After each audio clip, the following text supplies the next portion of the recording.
Master Your Emotions. A Practical Guide to Overcome Negativity and Better Manage Your Feelings. By Thibaut Meurisse. Introduction. The mind in its own place, and in itself, can make a heaven of hell, a hell of heaven. John Milton, poet. We all experience a wild range of emotions throughout our lives. I had to admit, while writing this book, I experienced highs and lows myself. At first, I was filled with excitement and thrilled at the idea of providing people with a guide to help them understand their emotions. I imagined how readers' lives would improve as they learned to control their emotions. My motivation was high and I couldn't help but imagine how great the book would be. Or so I thought. After the initial excitement, the time came to sit down to write the actual book, and that's when the excitement wore off pretty quickly. Ideas that looked great in my mind suddenly felt dull. My writing seemed boring, and I felt as though I had nothing substantive or valuable to contribute. Sitting at my desk and writing became more challenging each day. I started losing confidence. Who was I to write a book about emotions if I couldn't even master my own emotions? How ironic. I considered giving up. There are already plenty of books on the topic, so why add one more? At the same time, I realized this book was a perfect opportunity to work on my own emotional issues. And who doesn't suffer from negative emotions from time to time? We all have highs and lows, don't we? The key is what we do with our lows. Are we using our emotions to grow? Are we learning something from them? Or are we beating ourselves up over them? So, let's talk about your emotions now. Let me start by asking you this. How do you feel right now? Knowing how you feel is the first step toward taking control of your emotions. You may have spent so much time internalizing you've lost touch with your emotions. Perhaps you answered as follows: I feel this book could be useful, or I really feel I could learn something from this book. However, none of these answers reflect how you feel. You don't feel like this, or feel like that, you simply feel. You don't feel like this book could be useful, you think this book could be useful, and that generates an emotion which makes you feel excited about reading it. Feelings manifest as physical sensations in your body, not as an idea in your mind. Perhaps, the reason the word feel is so often overused or misused is because we don't want to talk about our emotions. So, how do you feel now? Why is it important to talk about emotions? How you feel determines the quality of your life. Your emotions can make your life miserable or truly magical.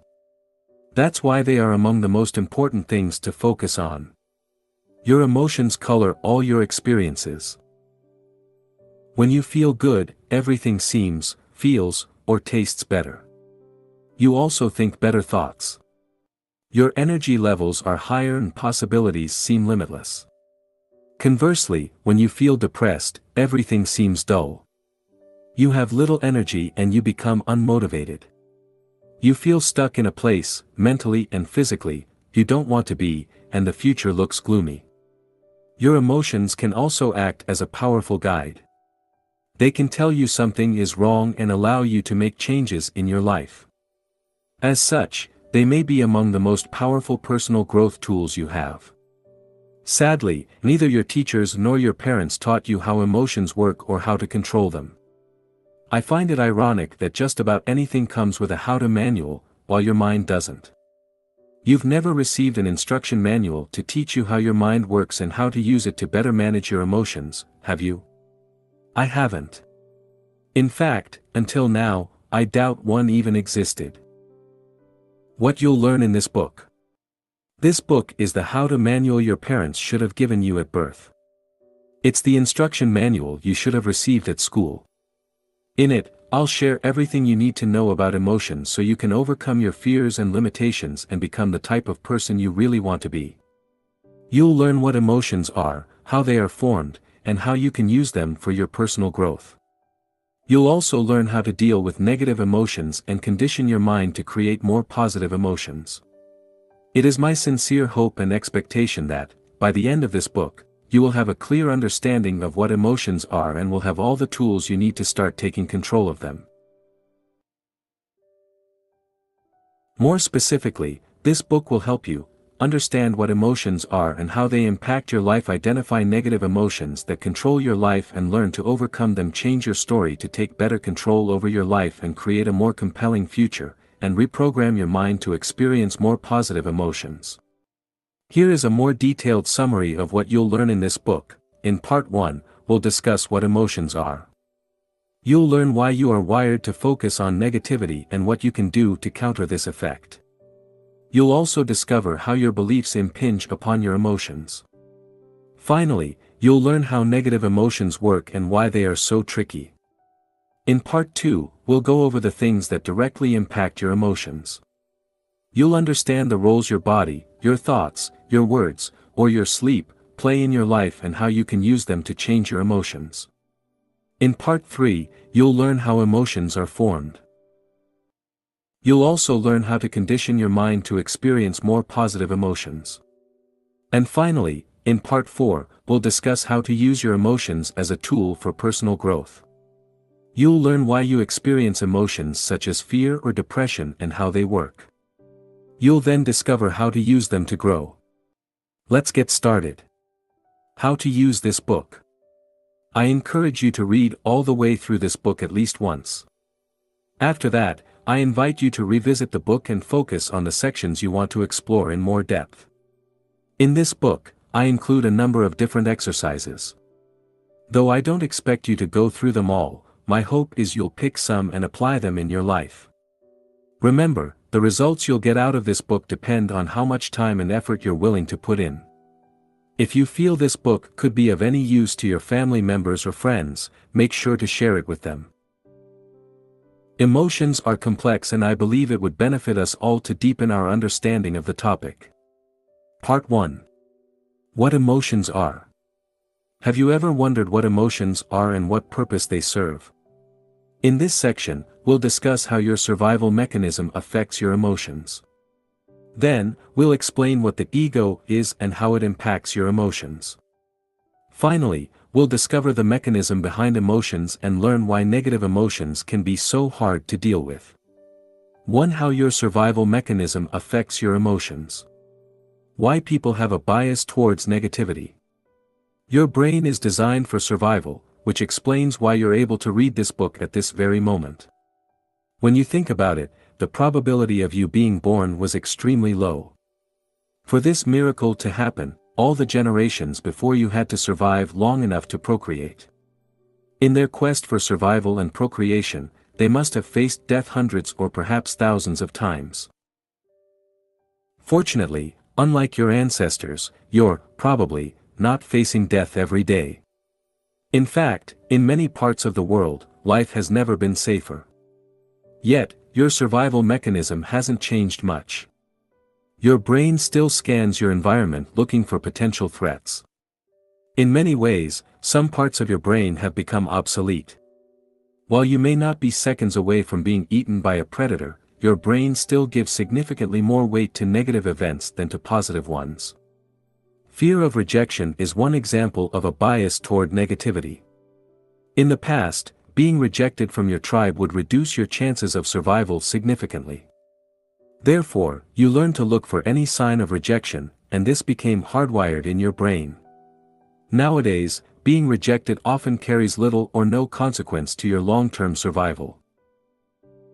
You could be hated by the entire world and still have a job, a roof and plenty of food on the table, yet, your brain is still programmed to perceive rejection as a threat to your survival. This is why rejection can be so painful. While you know most rejections are no big deal, you nevertheless feel the emotional pain. If you listen to your mind, you may even create a whole drama around it. You may believe you aren't worthy of love and dwell on a rejection for days or weeks. Worse still, you may become depressed as a result of this rejection.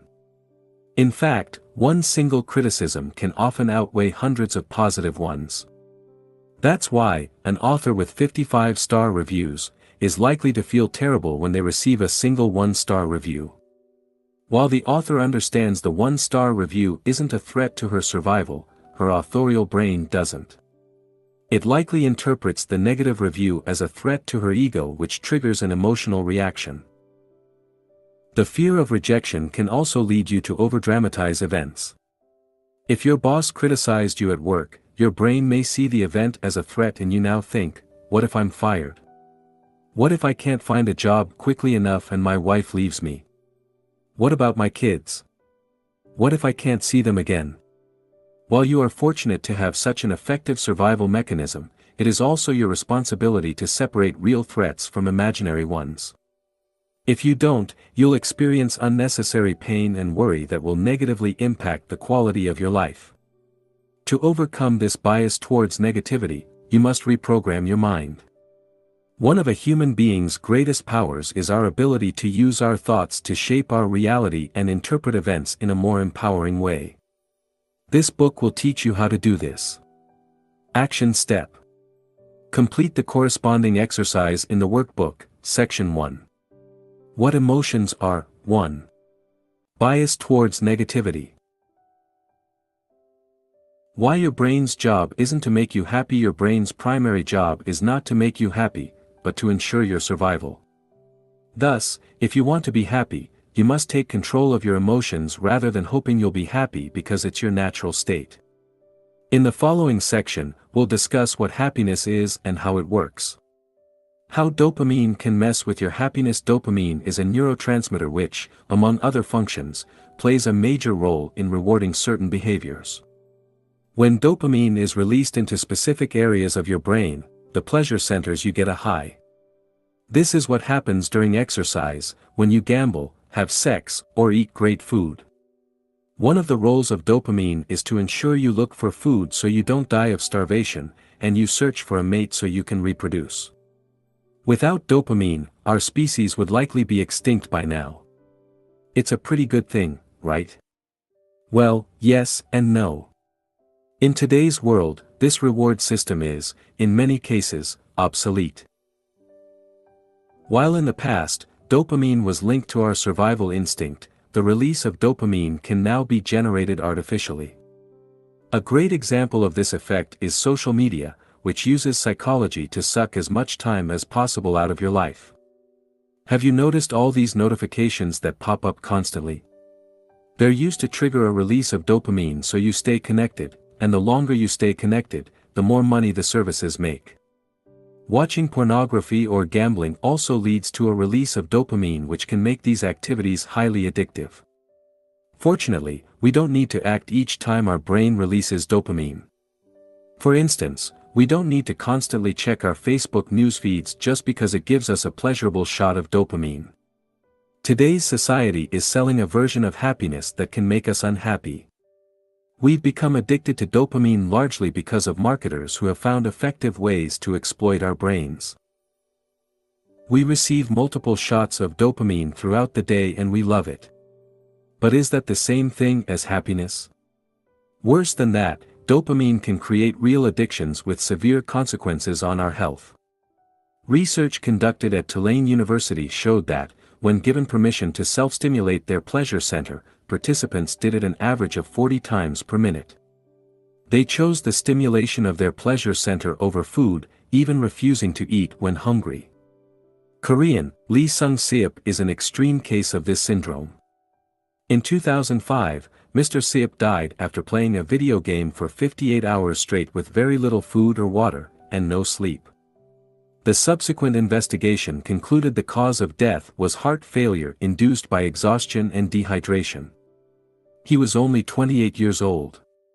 To take control of your emotions, it is essential you understand the role dopamine plays and how it affects your happiness.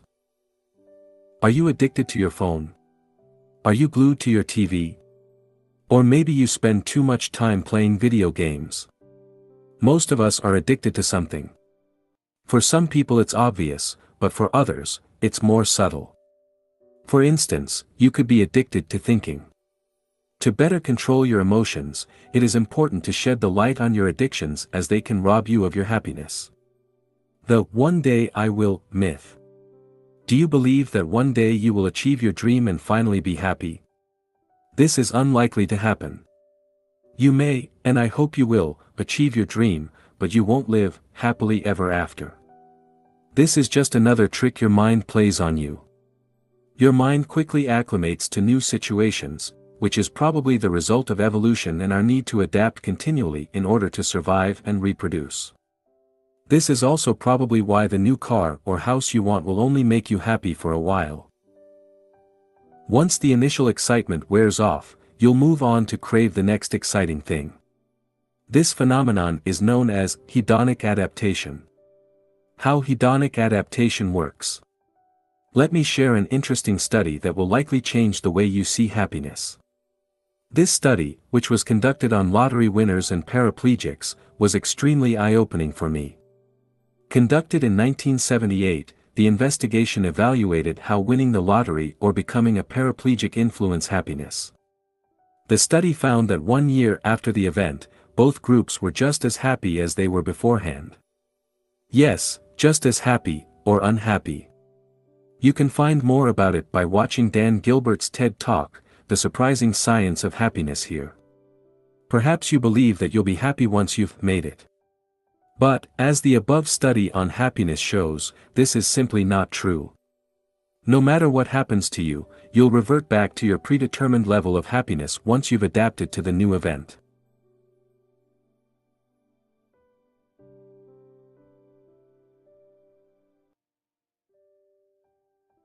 This is how your mind works. Does that mean you can't be happier than you are right now? No. What it means is that, in the long run, external events have very little impact on your level of happiness.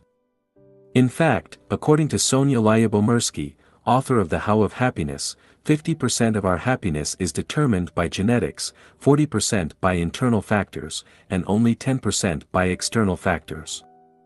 These external factors include such things as whether we're single or married, rich or poor, and similar social influences.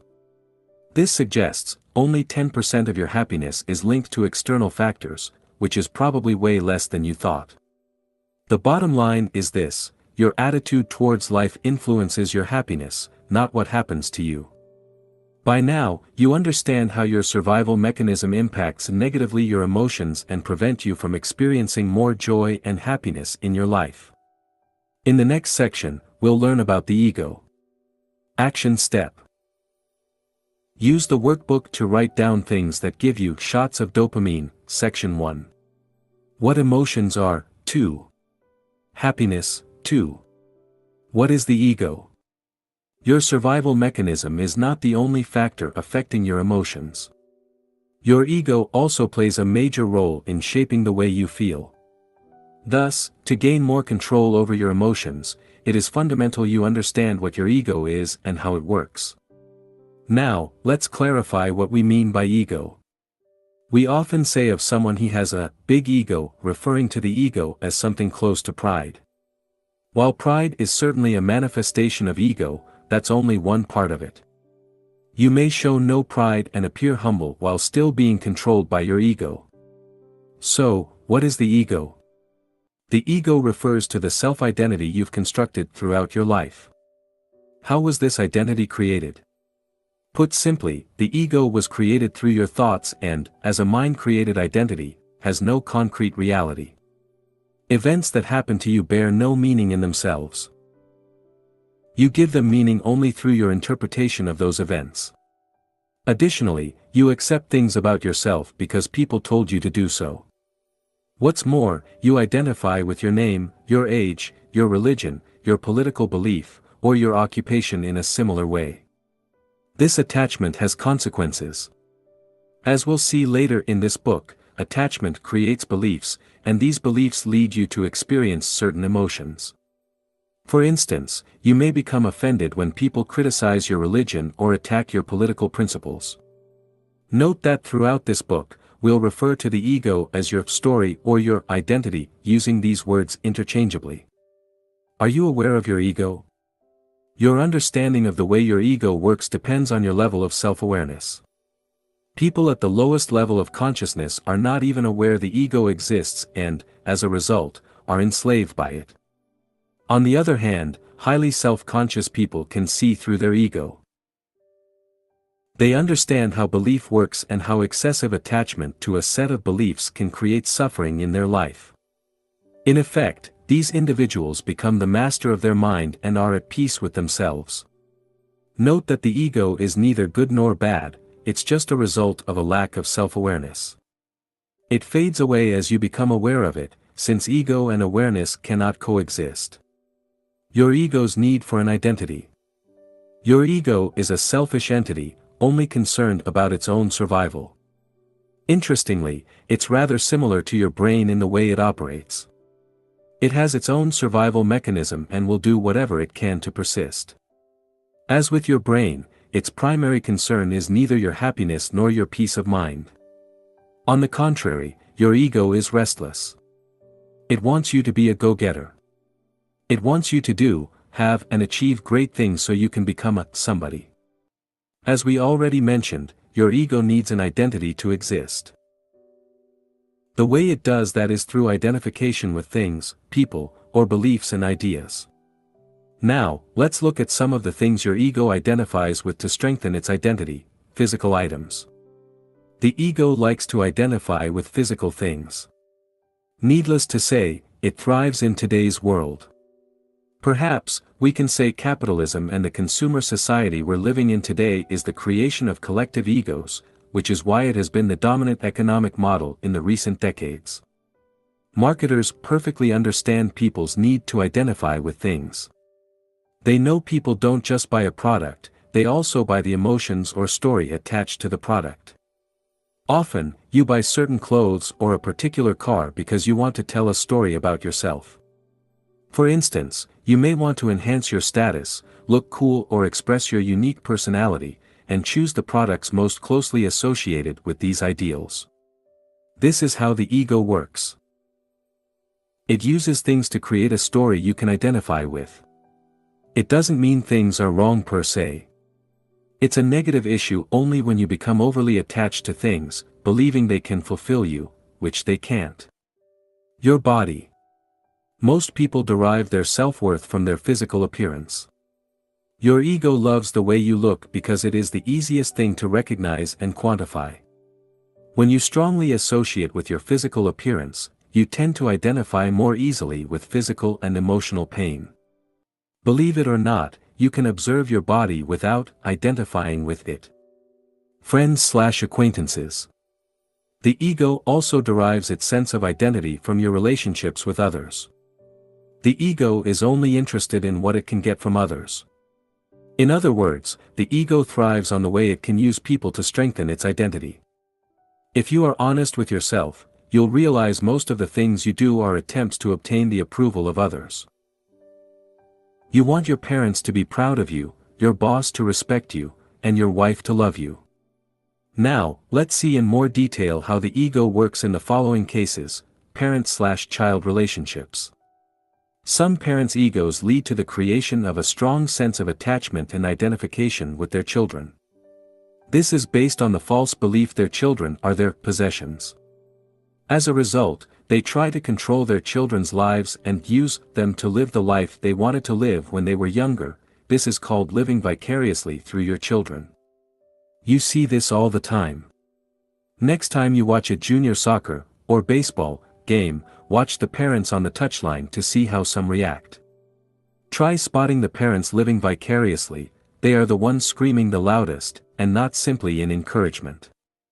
This may happen largely unconsciously. Couples. The feeling of needing someone is very much a play of the ego as well. Anthony de Mello has a beautiful way to put it when he says, "Loneliness is not cured by human company. Loneliness is cured by contact with reality, by understanding that we don't need people." Anthony de Mello. Once you realize you don't actually need anyone, you can start enjoying people's company. You can see them as they really are rather than trying to get something from them. Your beliefs. Your ego also uses beliefs to strengthen its identity. In extreme cases, people become so attached to their beliefs they are ready to die to protect them. Worse still, they are willing to kill people who disagree with them. Religion is a perfect illustration of the dangers of excessive attachment to beliefs. The ego will use any belief to strengthen its identity, whether these beliefs are religious, political, or metaphysical. Other objects of identification. Now let's have a look at a non-exhaustive list of things your ego generally derives its identity from: your body, your name, your gender, your nationality, your culture, your family/friends, your beliefs, political beliefs, religious, etc. Your personal story, your interpretation of the past, your expectations regarding the future. Your problems, illnesses, financial situation, victim mindset, etc. Your age. Your job. Your social status. Your role, as employee, homemaker, parental status, employment status, etc. Material items, your house, car, clothes, phone, etc. Your desires. The ego's main characteristics. Here are some main characteristics of the ego. The ego tends to equate having with being, which is why the ego likes to identify with objects. The ego lives through comparison. Your ego likes to compare itself with other egos. The ego is never satisfied. Your ego always wants more. More fame, more stuff, more recognition, and so on. The ego's sense of self-worth often depends on the worth you have in the eyes of others. Your ego needs the approval of other people to feel valued. The ego's need to feel superior. Your ego wants to feel superior to other egos. It wants to stand out and needs to create artificial separations to do that. Here are some stratagems it employs, enhancing its value through people. If you have smart/famous friends, your ego will associate with them to strengthen its identity. This is why some people love to tell others how smart, rich, or famous their friends are. Gossiping. People gossip because it makes them feel different and superior in some way. This is why some people like to put other people down and talk behind their back. It makes them, and everybody else in their gossiping group, feel superior. Manifesting an inferiority complex. This hides a desire to be better than others. Yes, even in this case, people want to feel superior. Manifesting a superiority complex. This hides the fear of not being good enough. Looking for fame. This offers the illusion of superiority, which is why people often dream of becoming famous. Being right. The ego loves to be right. It's a great way for it to affirm its existence. Have you noticed that everybody, from Adolf Hitler to Nelson Mandela, believe they're doing the right thing? Most people think they are correct. But can everybody be right? Complaining. When people complain, by definition they believe they are right and others are wrong. It works with objects as well. Have you ever bumped into a table and complained or even insulted it? I have, and the darn table was wrong to be in my way, wasn't it? Seeking attention. The ego likes to stand out. It loves recognition, praise, or admiration. To seek attention, people may also commit crimes, wear eccentric clothes, or have tattoos all over their body. Your ego's impact on your emotion. Understanding the way your ego works can help you better control your emotions. To do this, you must first realize your current story is the result of a strong identification with people, things, or ideas. This strong identification is the root of many of the negative emotions you experience in your life. For instance, when life doesn't unfold according to your personal story, you get upset, or when someone challenges one of your beliefs, you become defensive. In short, most of your emotions are based on your personal story and the way you perceive the world. As you replace your current story with a more empowering one, while, at the same time, letting go of your excessive attachment to things, people, or ideas, you will be able to experience more positive emotions. Later in this book, we'll see how you can change the way you interpret events. Action step. Take a few minutes to answer the questions in the workbook, Section 1. What emotions are? 3. The nature of the ego. 3. The nature of emotions. Emotions can be tricky. In this section, we'll discuss in depth how they work. By understanding the mechanism behind emotions, you'll be able to manage them more effectively as they arise. The first thing to understand is that emotions come and go. One moment you feel happy, the next you feel sad. While you do have some control over your emotions, you must also recognize their unpredictable nature. If you expect to be happy all the time, you set yourself up for failure. You then risk blaming yourself when you fail to be happy, or even worse, beat yourself up for it. To start taking control of your emotions, you must accept they are transient. You must learn to let them pass without feeling the need to identify strongly with them. You must allow yourself to feel sad without adding commentaries such as, "I shouldn't be sad," or "What's wrong with me?" Instead, you must allow reality to just be. No matter how mentally tough you are, you'll still experience sadness, grief or depression in your life, hopefully not at the same time, and not continually. At times, you'll feel disappointed, betrayed, insecure, resentful or ashamed. You'll doubt yourself and doubt your ability to be the person you want to be. But that's okay because emotions come, but, more importantly, they go. Your negative emotions are not bad or useless. You may blame yourself for experiencing negative emotions or, perhaps, you see yourself as mentally weak. You may even believe something is wrong with you. However, despite what your inner voice may say, your emotions aren't bad. Emotions are simply emotions. Nothing more. As such, being depressed doesn't make you less of a person than you were 3 weeks ago when you were happy. Feeling sad now doesn't mean you'll never be able to laugh again. Remember this: the way you interpret emotions, as well as the blame game you engage in, creates suffering, not the emotions themselves.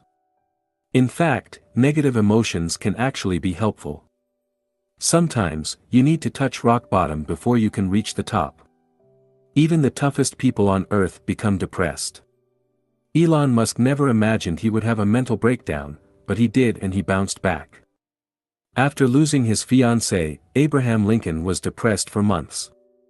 This tragic event didn't prevent him from becoming President of the United States.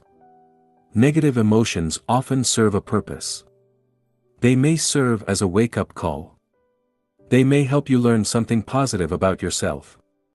Of course, when you're under their spell, it may be difficult to look at the bright side of things, but in hindsight, you may realize emotions, even sad ones, had their role to play in your ultimate success.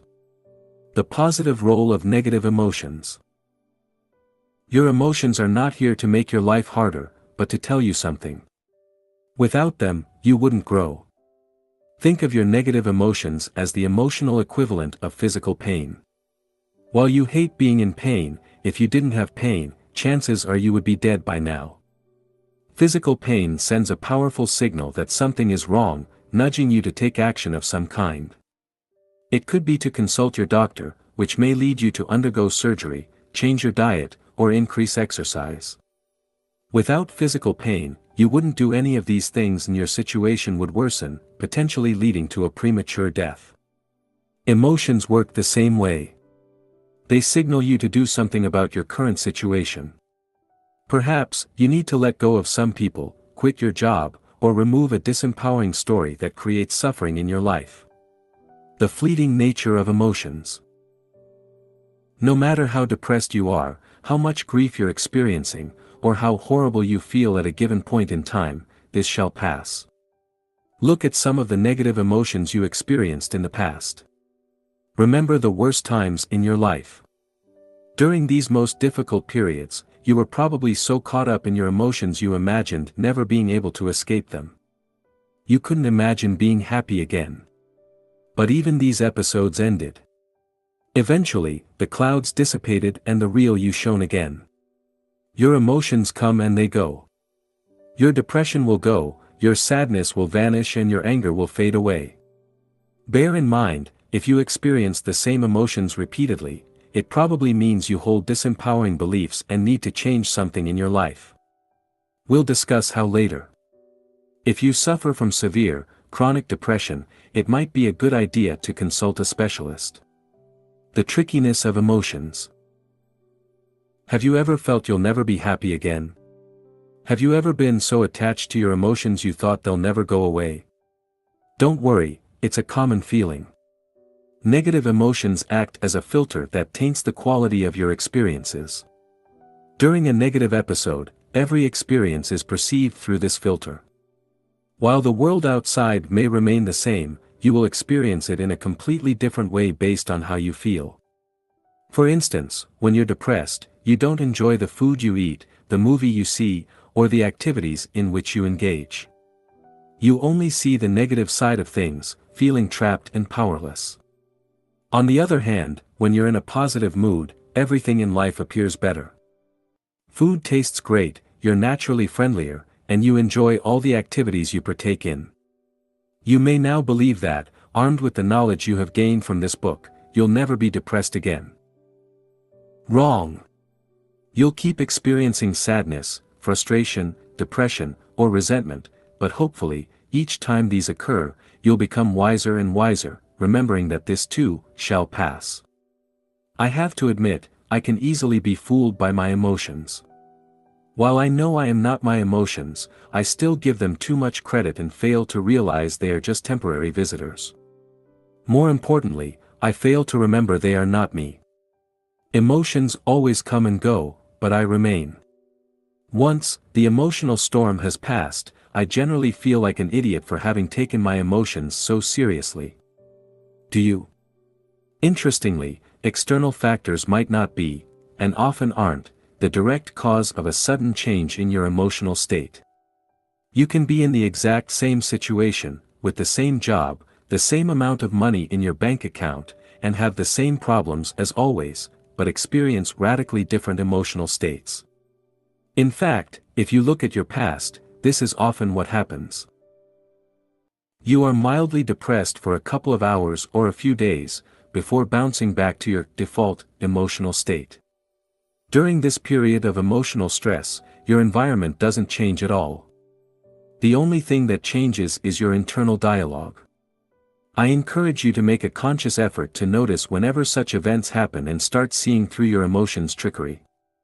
You might want to go one step further and record these events in a journal. By doing so, you will gain a deeper understanding of how emotions work and, as a result, you will be better equipped to manage them. The evil power of emotions. An emotion usually represents an amplified energized thought pattern, and because of its often overpowering energetic charges, it is not easy initially to stay present enough to be able to watch it. It wants to take you over, and it usually succeeds, unless there is enough presence in you. Eckhart Tolle, The Power of Now. Negative emotions are like a spell. While you're under their influence, breaking free from them seems impossible. You may know dwelling on the same thoughts is pointless, yet you can't help but go along with the flow. Feeling an intense pull, you keep identifying with your thoughts and, as a result, feel worse and worse. When this happens, no rational argument seems to work. The more these emotions fit your personal story, the stronger the pull becomes. For instance, if you believe you aren't good enough, you may experience negative emotions such as guilt or shame each time you judge what you do is not good enough. Because you've experienced these emotions so many times before, they have become an automatic response.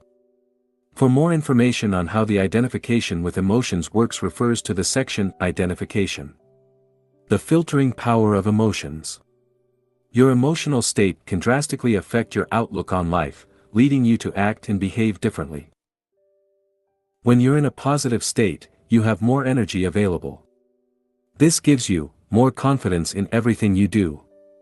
An openness to consider new actions that could improve your life. The ability to leave or break out of your comfort zone, more emotional room to persevere during tough times, better ideas and enhanced creativity, and easy access to positive emotions within the same emotional range. When you're in a negative state of mind, you have less energy available, giving you a lack of confidence that affects everything you do, a lack of motivation that reduces the scope of actions you're willing to take. A reluctance to take on new challenges and leave your comfort zone. A reduced ability to persevere in face of setbacks, and a propensity to attract negative thoughts within the same emotional range. Let's have a look at a real example. Real-life example. Let me share with you a real example from my own life. Both cases happened under the same external conditions.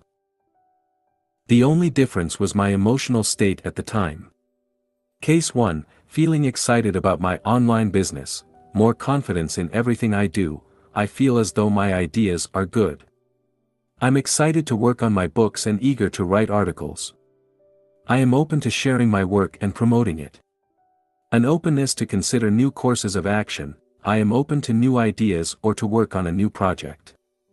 I can think of ways to collaborate with other authors and start building a new coaching program to offer my audience.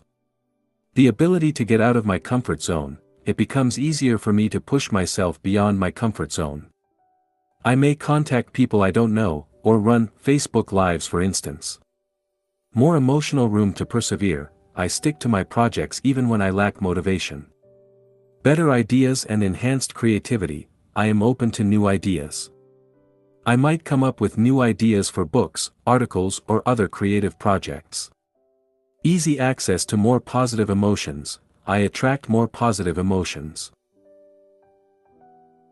At the same time, my mind rejects negative thoughts more easily, by refusing to identify with them. Case 2, feeling mildly depressed due to my lack of results, a lack of confidence, I start doubting myself and all the projects I'm currently working on. Suddenly, everything I do becomes useless or not good enough. Thoughts like, what's the point, I'm not going to make it, or I'm stupid, cross my mind. Needless to say, promoting myself becomes a major challenge. A lack of motivation, I don't feel like doing anything.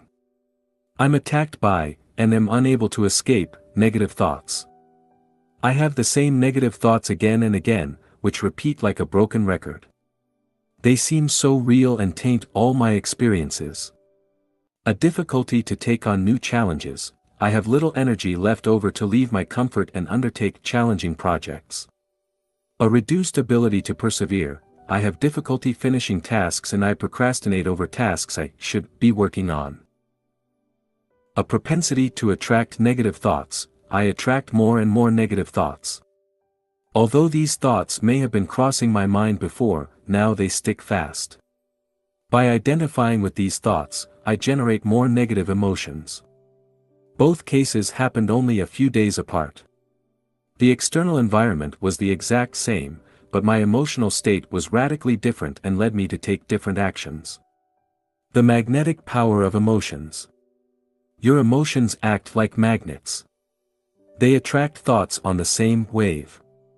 That's why, when you're in a negative state, you easily attract other negative thoughts, and by latching onto these thoughts you make the situation worse. As Eckhart Tolle wrote in The Power of Now, often, a vicious circle builds up between your thinking and the emotion, they feed each other. The thought pattern creates a magnified reflection of itself in the form of an emotion, and the vibrational frequency of the emotion keeps feeding the original thought pattern. Eckhart Tolle. Now, let's see what you can do to break free from that magnetic power. Breaking the magnetic power of emotions. Let's say you have a bad day at work and you're in a terrible mood.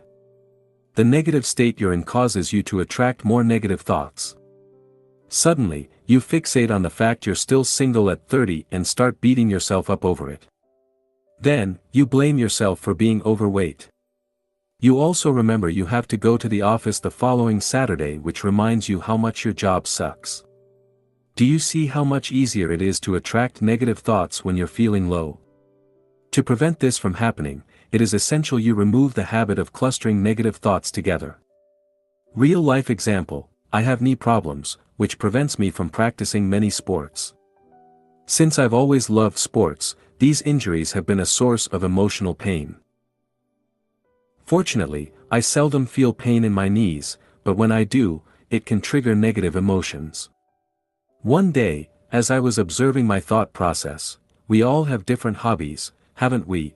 I realized experiencing pain in my knees negatively affected my mood, triggering more negative emotions in a negative feedback loop. The pain would cause me to focus on all the things that were going wrong, from my work to my personal life. As a result, I would experience negative emotions for hours, or even days. The point I'm making is, no matter how great your life is, if you spend most of your time focusing on your problems, you'll become depressed. Thus, to reduce negative emotions, you must learn to compartmentalize your issues. Don't let your mind overdramatize things by clustering unrelated issues. It will only make you feel worse. Instead, remember that negative emotions exist only in your mind. Taken separately, most of your issues aren't such a big deal, and there is no rule that says you have to solve them all at once. Start noticing how you feel.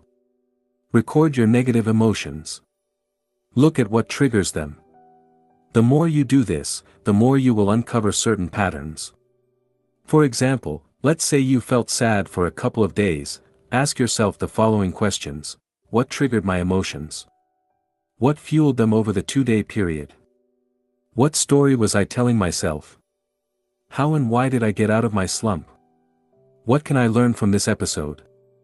Answering these questions will be invaluable and will greatly help you deal with similar issues in the future. Your emotional accessibility. We previously saw you attract thoughts that matched your emotional state. The opposite is also true. You can't attract thoughts that are out of sync with how you feel at any given time. Even if you tried to think positive thoughts, your mind wouldn't be receptive to them. This is why during periods of sadness, while positive thoughts may cross your mind from time to time, you won't be able to associate with them and you won't be able to change your emotional state. Your emotional set point. Have you ever been told to cheer up when you were grieving, or express gratitude when you were depressed? Did it help? It probably didn't.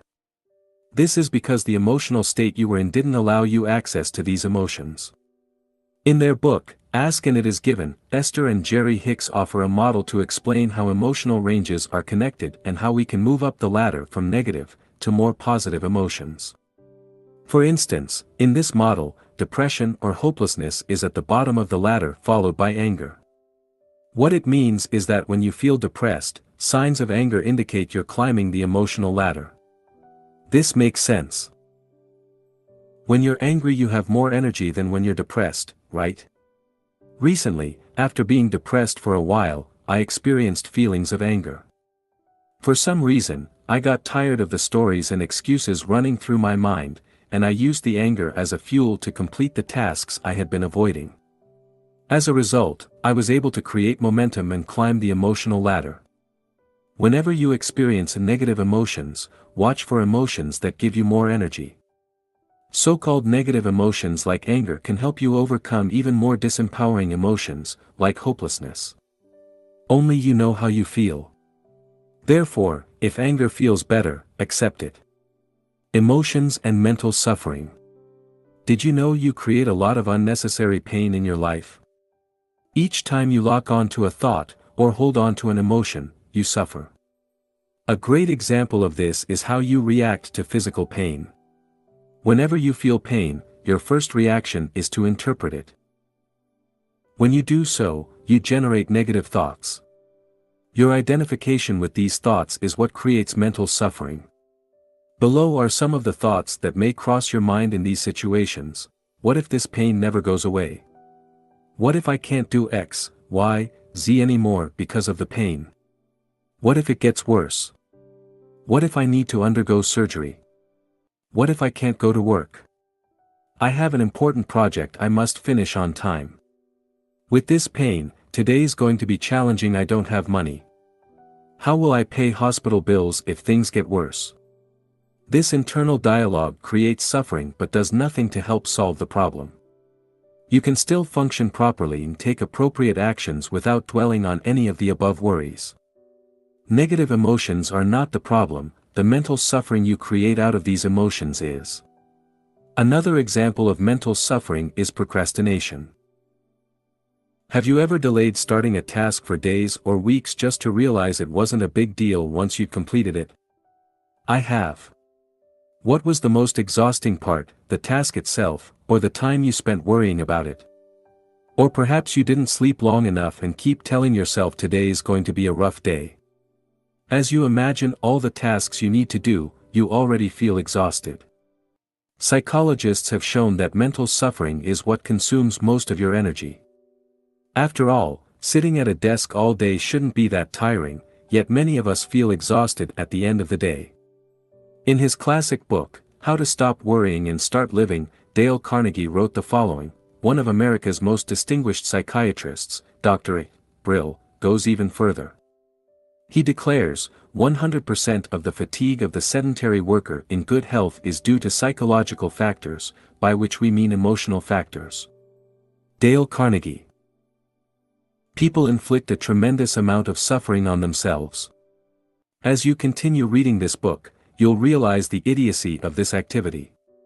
You'll notice people around you dwelling on a past they cannot alter. You'll see your family members and friends worrying about a future they cannot predict. You'll witness people having the same repeated thoughts, running in circles to fight a problem that exists only in their mind. For thousands of years, mystics have told us that problems are in our mind. They have repeatedly invited us to look within. Yet, today, how many people are listening? Too many of us are addicted to our problems. Instead of letting go, we complain, we play the victim, we blame other people, or we discuss our problems without doing anything to solve them. To reduce this mental suffering, we must refuse to interpret our emotions in a negative and disempowering way. Why problems don't exist? If we go one step further and look at reality in an objective way, we can say that problems don't actually exist. Here is why: what you don't focus on doesn't exist, a problem only exists when you give it your attention. From your mind's perspective, what you don't give any thought to doesn't exist. Let's take a hypothetical example. Imagine you lost your legs. If you accept that fact immediately and refuse to give it any thought, there will be no problem and thus, no mental suffering. You would simply be living in reality. Of course, that's usually not what happens. A problem exists only in time, a problem can only exist in the past or in the future. And where do the past and future exist? In your mind. To acknowledge a problem, you must use your thoughts, and thoughts exist in time, not in the present moment. A problem needs to be labeled as a problem to actually exist. A problem exists only when you interpret a situation as being a problem. Otherwise, there is no problem. This concept may be hard to grasp at first, but it's a key theory. In the next section, we'll look at the different components affecting your emotions. Action step. Explore the nature of emotions using the workbook, Section 1. What emotions are, 4. The nature of emotions. Part 2. What impacts your emotions? Your mind operates on the famous computing principle of GIGO, garbage in, garbage out. If you do ill, speak ill, and think ill, the residue is going to leave you sick. If you do well, speak well, and think well, the outcome is going to be well. OSAMT. Emotions are complex, and a variety of factors influence how you feel. In this section, we'll cover some of the elements affecting what drives your emotions. The good news is, you have some control over them. If we exclude spontaneous emotional reactions resulting from your survival mechanism, most of your emotions are self-created. They result from the way you interpret thoughts or events. However, these aren't the only elements that affect your emotional state. Your body, your voice, the food you eat, or how much you sleep, also play a role in determining the quality of your emotions and therefore the quality of your life. Let's see how each of these elements impact your emotions. 4. The impact of sleep on your mood. The quality of your sleep and how much of it you get affects your emotional state. You've probably experienced the side effects of sleep deprivation yourself. Perhaps, you felt grumpy, unable to concentrate, listless, or had difficulty dealing with negative emotions. Sleep deprivation can impact mood in many different ways. According to a survey performed on people suffering from anxiety or depression, most of the respondents reported receiving less than 6 hours sleep per night. Sleep deprivation also increases mortality risk. A 2016 study conducted by researchers at non-profit organization, RAND Europe, estimated that people sleeping less than 6 hours a night had a 13% increased mortality risk than people sleeping between 7 and 9 hours. The same studies revealed that lack of sleep cost an estimated $411 billion per year to the United States economy. Interestingly, sleep deprivation also seems to reduce an individual's ability to enjoy positive experiences. One study shows that, while people who had enough sleep did experience a positive effect from such experiences, no such effect was generated in people who were sleep deprived. How to improve the quality of your sleep? There are many ways to improve the quality of your sleep. Let's go over some of them. Make sure your bedroom is pitch black. Many studies have shown that the darker the bedroom is, the better we tend to sleep. If your room isn't pitch black, what can you do to make it darker?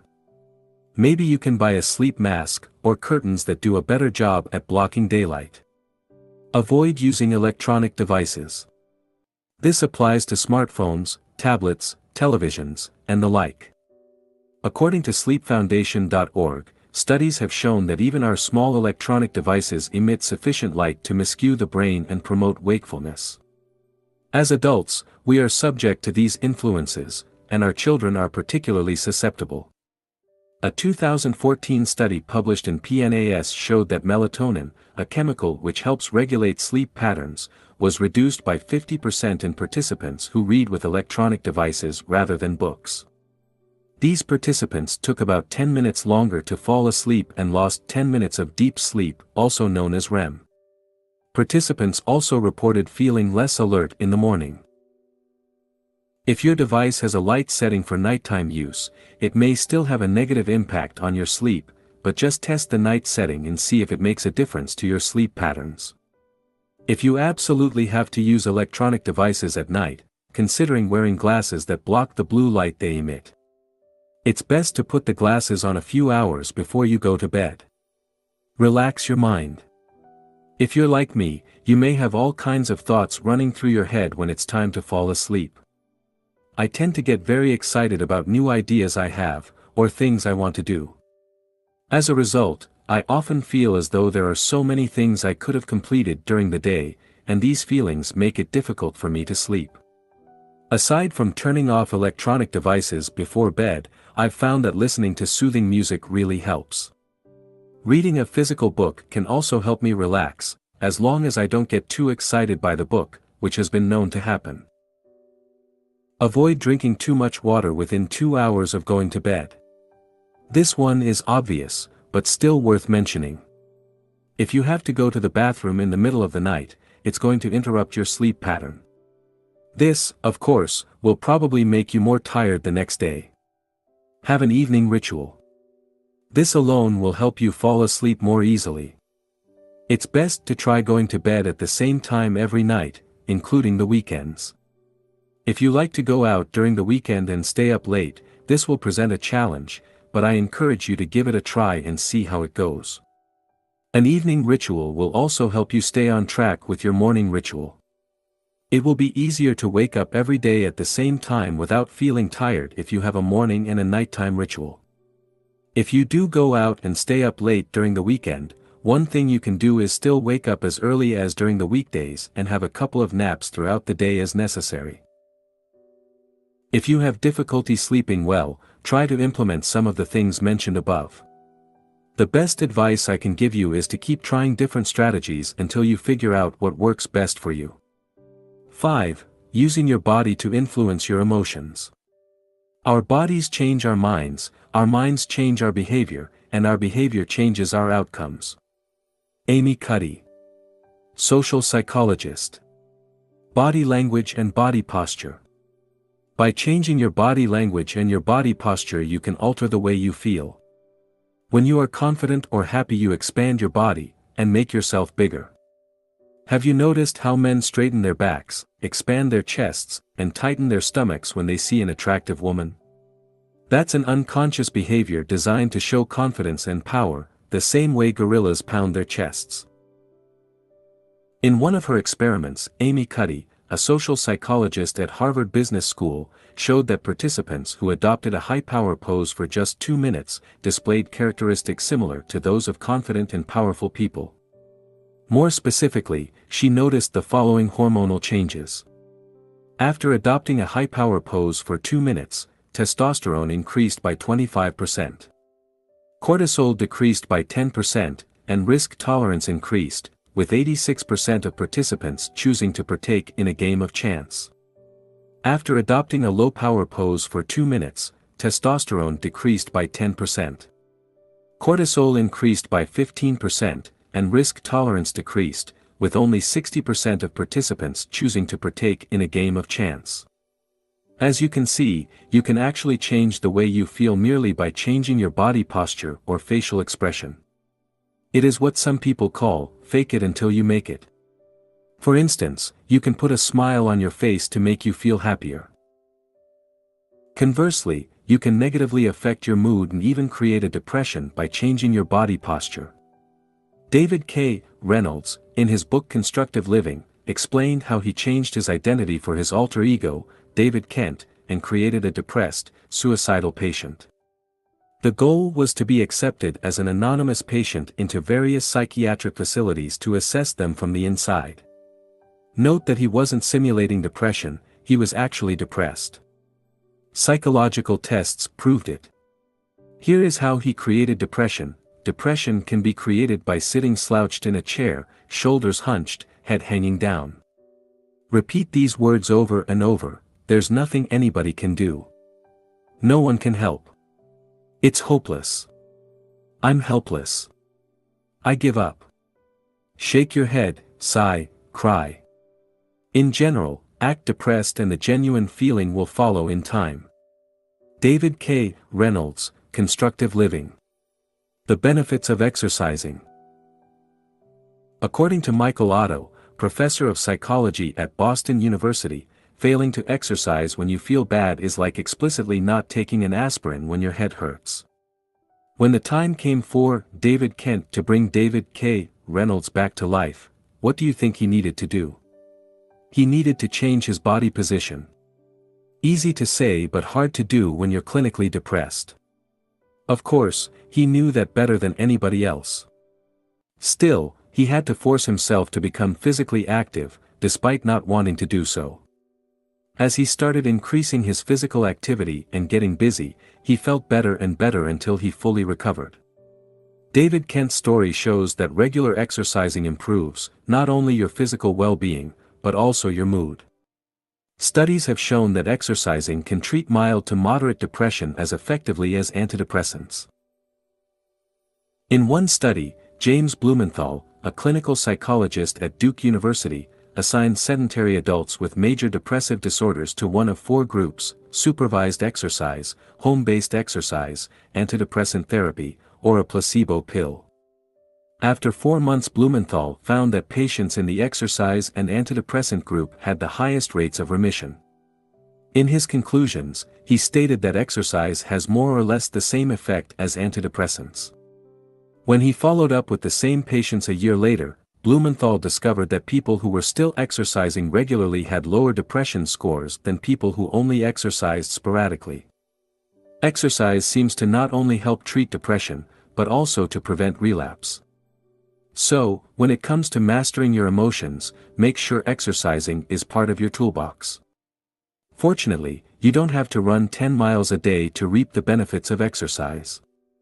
Simply walking for 30 minutes, 5 days a week can work wonders. According to research published in PLOS Medicine, 2.5 hours moderate exercise a week could add 3.25 years to your lifespan. Another study of 5,000 people in Denmark showed that individuals who exercised regularly lived 5 to 7 years longer than sedentary counterparts. As for the benefits of exercising on your mood, they are both immediate and long-term. Professor of Psychology, Michael Otto, says you usually derive a mood enhancement effect within 5 minutes of partaking in moderate exercise. And, as we've just seen, exercising regularly improves your long-term mental health and can be as effective as antidepressants. What about you? What activity are you going to take on to improve your mental and physical health? 6. Using your thoughts to influence your emotions. You become what you think about all day long. RLPH Waldo Emerson, essayist and poet. Your thoughts define who you are and create your reality. That's why you should channel your thoughts towards what you want, not what you don't want. As the success expert Brian Tracy says, the key to success is to focus our conscious mind on things we desire, not things we fear. The benefits of meditation. In Buddhism, the mind is often referred to as the monkey mind, because Buddhists believe human thoughts are similar to a monkey relentlessly swinging through trees. They are all over the place and never seem to stop.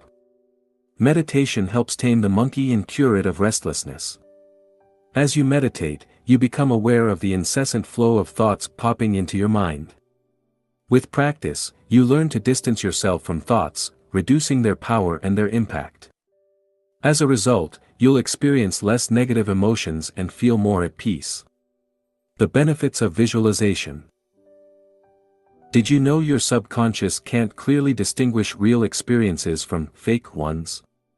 This means you can trick your mind by simulating desired experiences through visualization. The more details you visualize, the more your brain will interpret the experience as real. By using visualization to elicit positive feelings such as gratitude, excitement, or joy, you can condition your mind to experience more positive emotions, as we'll see in more depth in the section, Conditioning Your Mind. 7. Using your words to influence your emotions. Your words have more impact on your thoughts and behaviors than you might realize. Because your thoughts, words, and behaviors are all interconnected, they influence each other. For instance, when you lack confidence, you use certain words such as, I'll try, I hope, or I wish. Conversely, using specific words can make you feel less confident. This also means you can boost your confidence by using certain words such as, I will.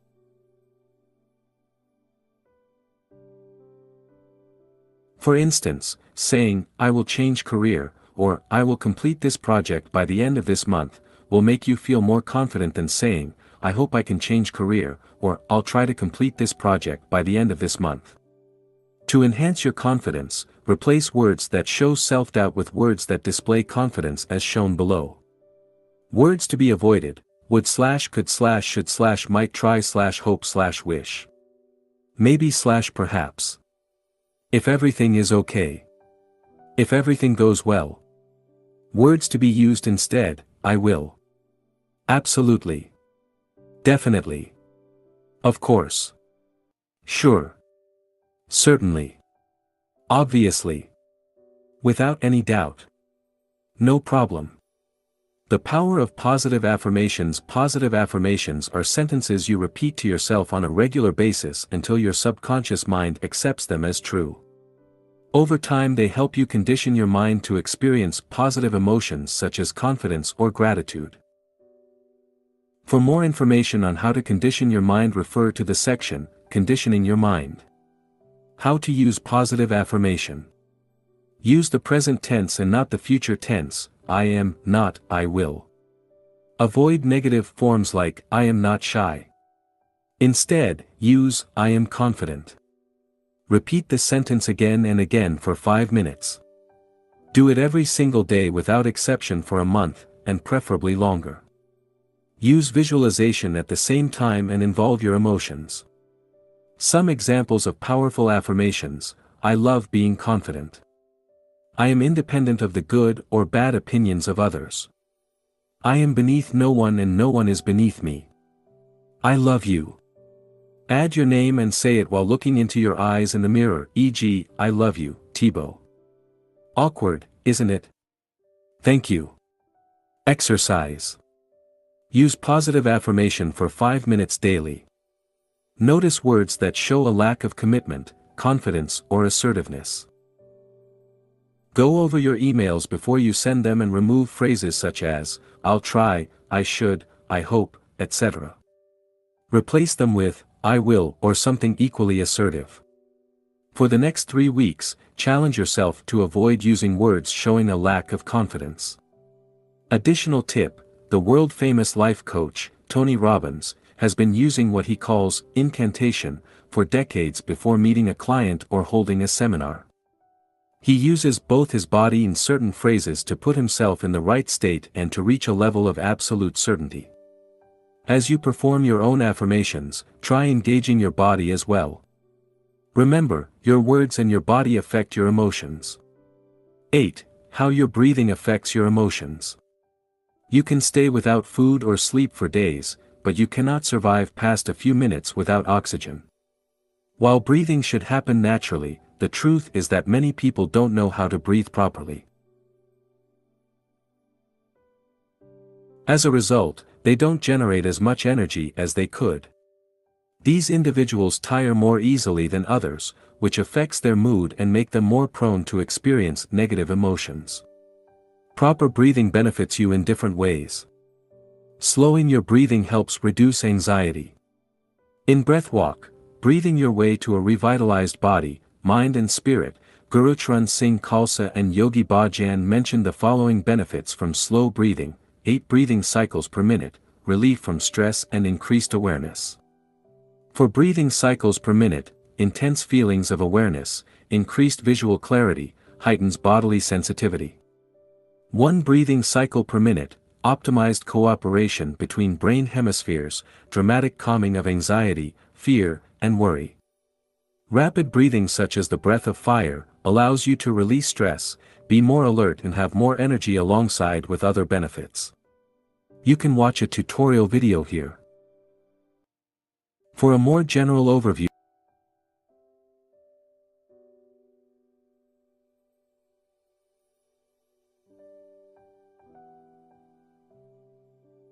on how to breathe properly, I invite you to watch the video here.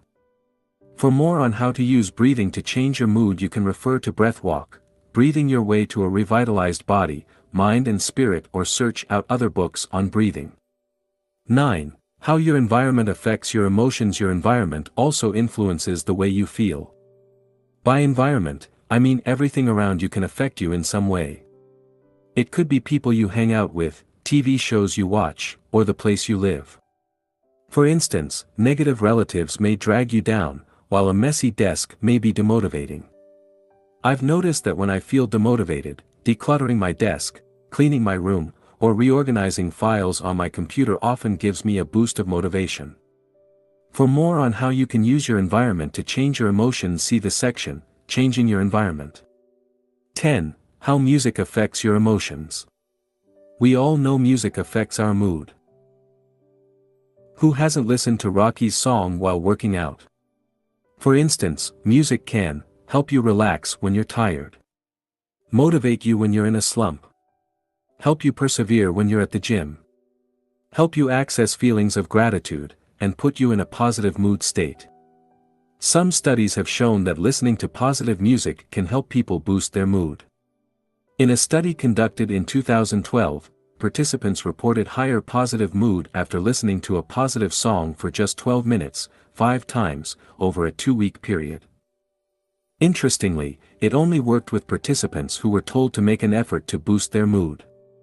Other participants didn't report such mood improvement.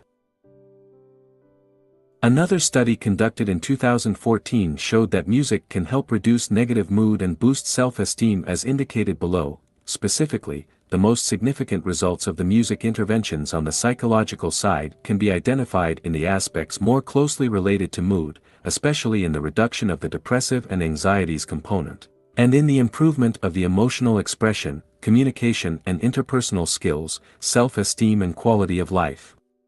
Valerie N. Stratton, Ph.D. and Annette H. Zalanowski, of Penn State University, also studied the effect of music on mood.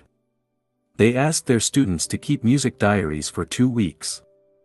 Stratton concluded that, not only did our sample of students report more positive emotions after listening to music, but their already positive emotions were intensified by listening to music. Interestingly, the music genre and the context in which students listened to the music didn't affect the result. Students' mood improved whether they listened to rock or classical music, or whether they were at home, driving, or socializing. Using music to condition your mind.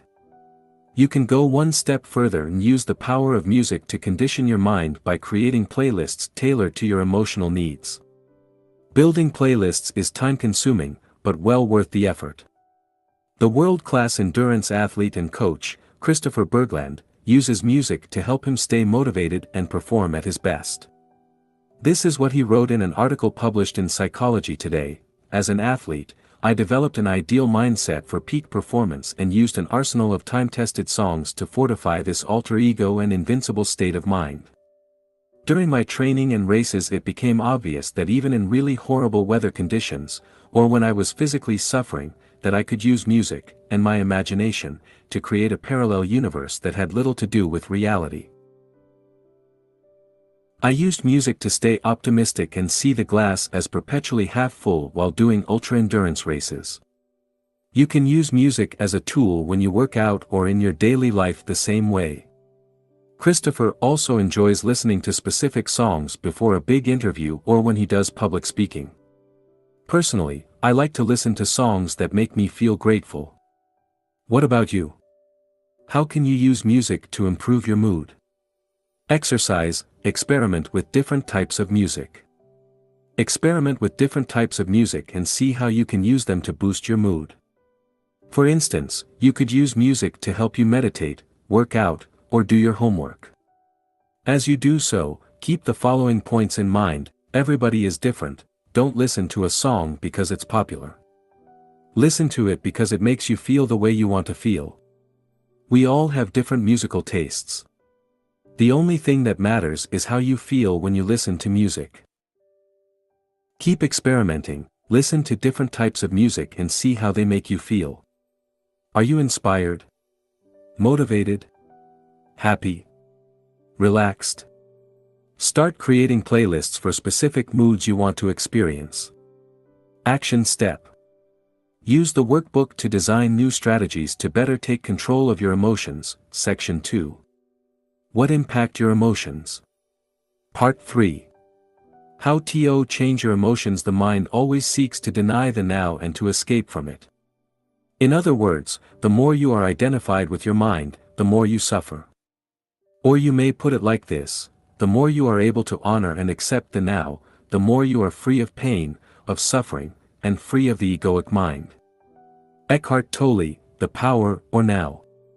In this section, we'll explore how you can deal with negative emotions and condition your mind to experience more positive ones. First, we'll discuss how emotions are formed. Then, we'll discuss the benefit of positive thinking and how to use it to condition your mind. After that, we'll see why positive thinking isn't enough and what else you can do to deal with negative emotions. More specifically, you'll learn how to let go of your emotions. How to change your story and create a more empowering one. How to condition your mind. How to use your behaviors to change your emotions, and how to modify your environment to reduce negative emotions. Finally, I'll share with you a list of short-term and long-term strategies you can use to better deal with negative emotions. Let's get started. 11. How emotions are formed.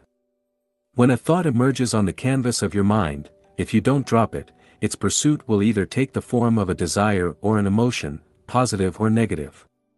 O.M. Swami, A Million Thoughts. Few people know how emotions are formed. While we experience them all day long, we seldom, if ever, take time to understand why we are feeling certain emotions and how they came into existence. First, let's differentiate two types of negative emotions. The first type are the negative emotions you experience spontaneously. These are the emotions that keep you alive, such as the fear our ancestors felt when they encountered a saber-toothed tiger. The second type of negative emotions are the ones you create in your mind by identifying with your thoughts.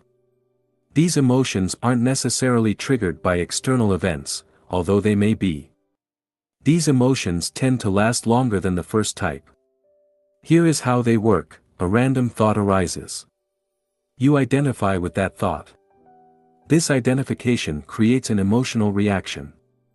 As you keep identifying with that thought, the related emotion grows stronger until it becomes a core emotion. Let's look at some examples. You have money problems, and each time your mind comes up with money-related thoughts you identify with them.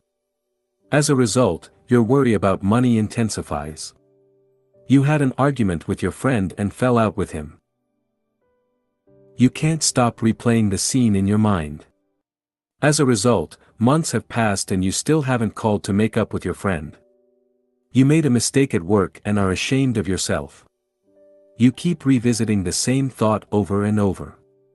As a result, your feelings of inadequacy grow stronger.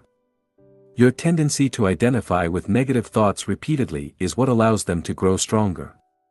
The more you focus on your financial challenges, the easier it will be for related thoughts to arise in the future. The more you replay the argument with your friend in your head, the stronger the feelings of resentment will grow. Similarly, as you keep thinking of the mistake you made at work, you invite feelings of shame and intensify the situation. The point is, when you give thoughts room to exist, they spread and become major points of focus. This simple process of identification allows seemingly inoffensive thoughts to take control of your mind. This identification with your thoughts, and more importantly, how you choose to interpret them, creates suffering in your life. Now, let's see in more detail how your emotions are formed. This will help you better deal with negative emotions while allowing positive emotions to grow. Here is a formula to explain how emotions form. Interpretation plus identification plus repetition equals strong emotion. Interpretation is when you interpret an event or a thought based on your personal story. Identification is when you identify with a specific thought as it arises. Repetition is having the same thoughts over and over. Strong emotion is when you experience an emotion so many times it has become part of your identity. You then experience that emotion whenever a related thought or event triggers it. Altogether, interpretation, identification and repetition give room for emotions to grow. Conversely, whenever you remove one of these elements from the equation, these emotions start losing their power over you. To sum up, for an emotion to grow in intensity and duration, you must first interpret an event or a thought, then, you must identify with that thought as it arises, finally, you must repeat the same thoughts again and again, and identify with it. Now, let's discuss in more depth each component of the formula. 1. Interpretation. Interpretation plus identification plus repetition equals strong emotion. Negative emotions always result from your interpretation of events. That's why two different people might react to the same event in different ways. One might be devastated, while the other might be unaffected. For instance, for a farmer rain could be a blessing, but for someone going on a picnic it would be seen as a curse. That's because of the meaning they give to the event. In short, for negative emotions to arise, you must add your interpretation to a specific event.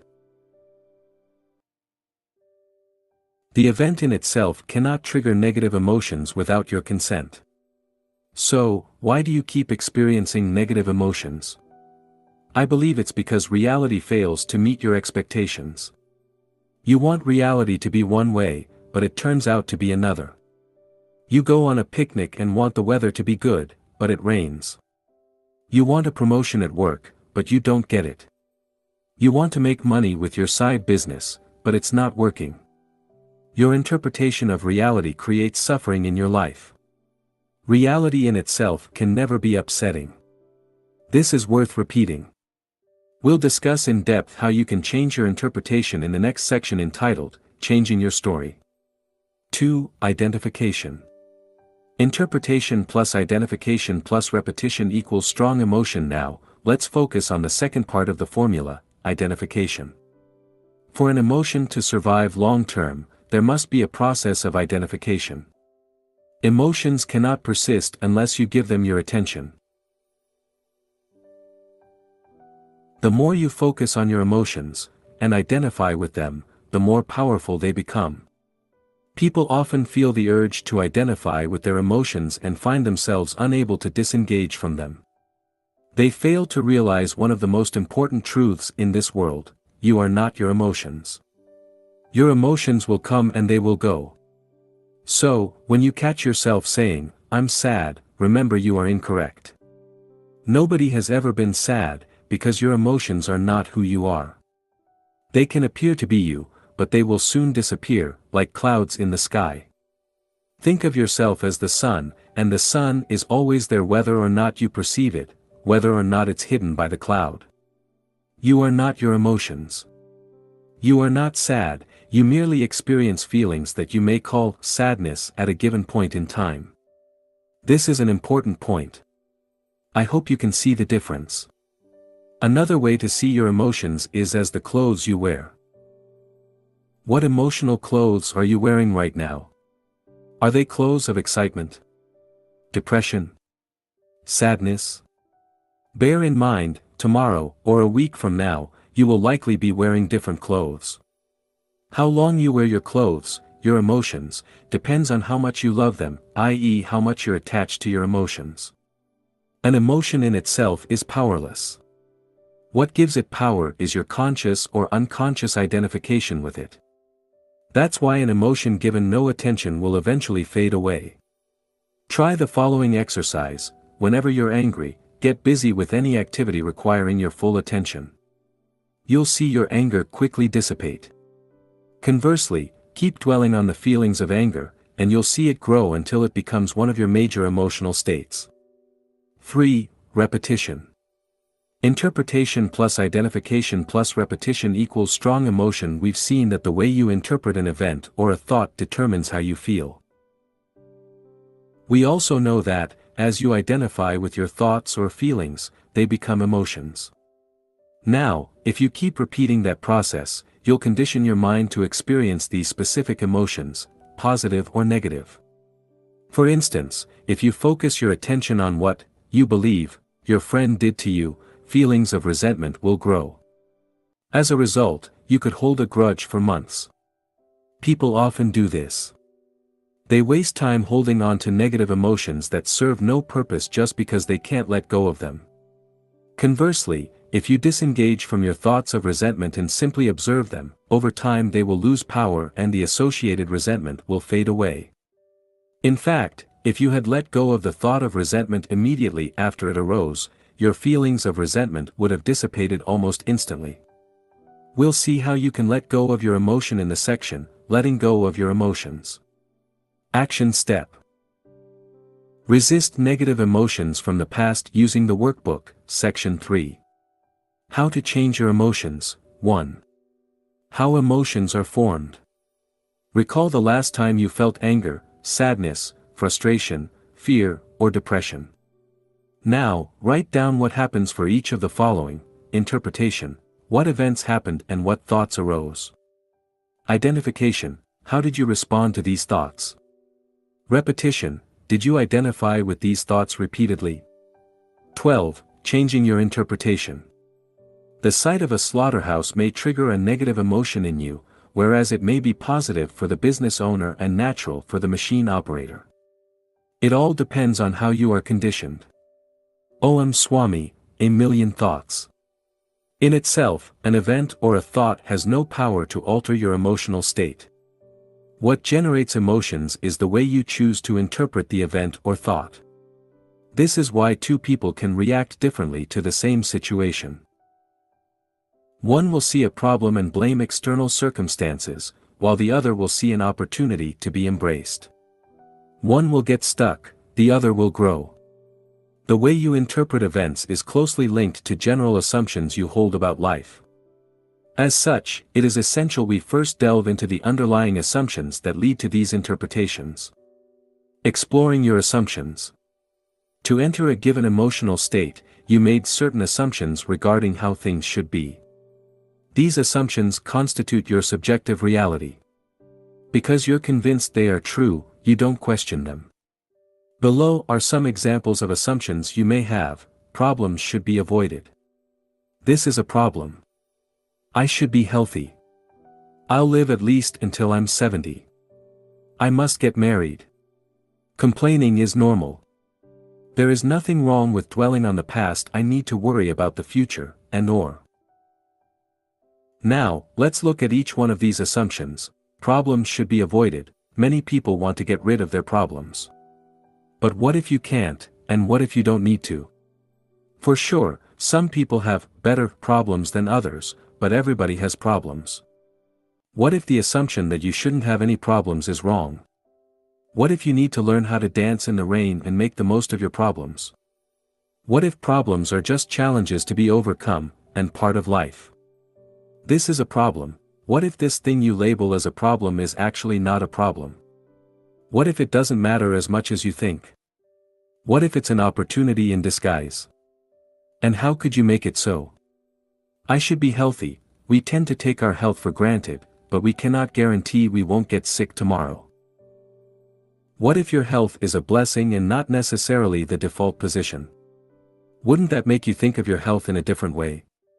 I'll live at least until I'm 70, you probably assume you'll live a long life, but what if that's not the case?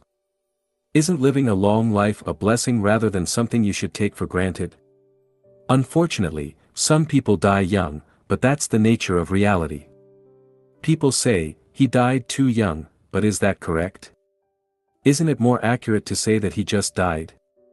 Neither too young nor too old. I must get married. Maybe, maybe not. That's just your interpretation. Shoulds are generally things society or your parents expect you to do, but it doesn't mean it has to be that way. These are often cultural norms or conditioned behaviors. Complaining is normal. Most complaining is a play of the ego and is not constructive. It doesn't help you and doesn't change anything. The only thing it does is strengthen your ego and offend people. Try to spend an entire week without complaining and see what happens.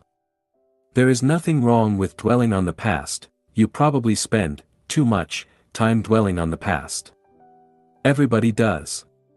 But do you realize the past exists only in your mind? And do you realize you can't change it no matter what you do?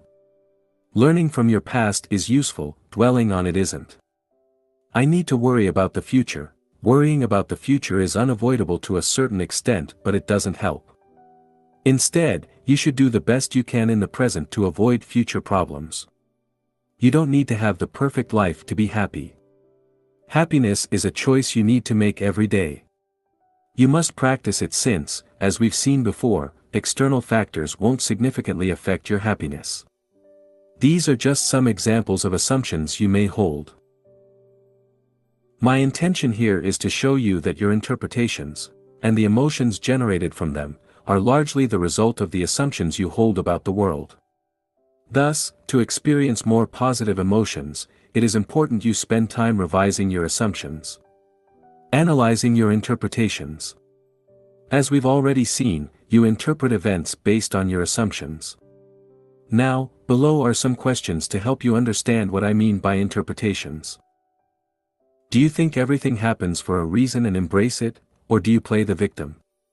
Do you believe temporary setbacks are just milestones that will lead you to succeed, or do you give up when you encounter your first major setback? Do you try to change things that cannot be changed, or do you accept them? Do you believe you're here for a reason, or do you wander through life without any clear purpose? Do you believe problems are bad and should be avoided, or do you believe they are a necessary part of life? Remember, what differentiates people who live a happy life from people who are miserable is often how they choose to interpret their lives. Action step. Write down interpretations of your emotions using the workbook, section 3. How to change your emotions, 2. Changing your story. Write down 1 or 2 emotional issues you currently have. Ask yourself, if I could get rid of some emotions, losing which ones would have the most positive impact on my life? Your interpretation of these issues. Ask yourself, what would I need to believe for my story to be true? New empowering interpretations that will help you deal with these issues. Ask yourself, what do I need to believe to avoid experiencing these negative emotions? 13. Letting go of your emotions. Emotions are just emotions. They are not you, they are not facts, and you can let them go. Hale Dworkin, the Sedona Method. As we've seen, interpretation, identification and repetition can lead to the creation of strong emotions. In this section, we'll see what you can do to start letting go of emotions that aren't helping you achieve the life you want. Emotions are energy in motion, but what happens when you prevent the energy from moving? It accumulates. When you repress your emotions, you interrupt the natural flow of energy. Sadly, nobody taught you how to deal with your emotions or even that both, positive and negative emotions, are a natural phenomenon. Instead, they told you that your negative emotions should be repressed because they are bad. As a result, you may have been repressing your emotions for years. By doing so, you let them sink deeper into your subconscious, allowing them to become part of your identity. They have often become patterns you may be unaware of. For instance, perhaps, you feel you aren't good enough. Or maybe you experience guilt on a regular basis. These are the results of core beliefs you developed over time by repressing your emotions. Most of us have too much emotional baggage and need to learn to let go of it. We need to declutter our subconscious and get rid of the negative emotions preventing us from enjoying life to the fullest. The fact is, your subconscious is already programmed to help you deal with life. Your subconscious ensures you don't accidentally forget to breathe, keeps your heart beating and regulates your body temperature among millions of other things. It doesn't need additional beliefs to function well. Neither does it need to store emotions. If you're like most people, you spend the majority of your time living in your head. As a result, you're largely out of touch with your emotions. To start letting go of your emotions, you must first become aware of them by becoming more in touch with your body and the way you feel. Below are a few simple steps you can take to start letting go of your emotions. 1. Observe your emotions with detachment. Whenever you experience a negative emotion, simply observe it with as much detachment as you can. That means getting in touch with your body. Realize that each thought or image crossing your mind isn't the emotion itself, it's only your interpretation of it. Practice feeling how it feels. Try to locate the emotion. Think of the way you would describe the emotion to someone else. Remember, don't engage in a story revolving around that emotion, and believe in whatever images or thoughts that arise when you experience that emotion. 2. Label your emotion. Remember, emotions are merely temporary experiences, or if you prefer, clothes you wear for a while. They aren't you. When you experience an emotion, you say things like, "I am angry," "I am sad," or "I am depressed." Notice how you instantly identify with your emotions.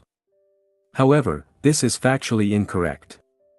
The emotions you experience have nothing to do with who you really are.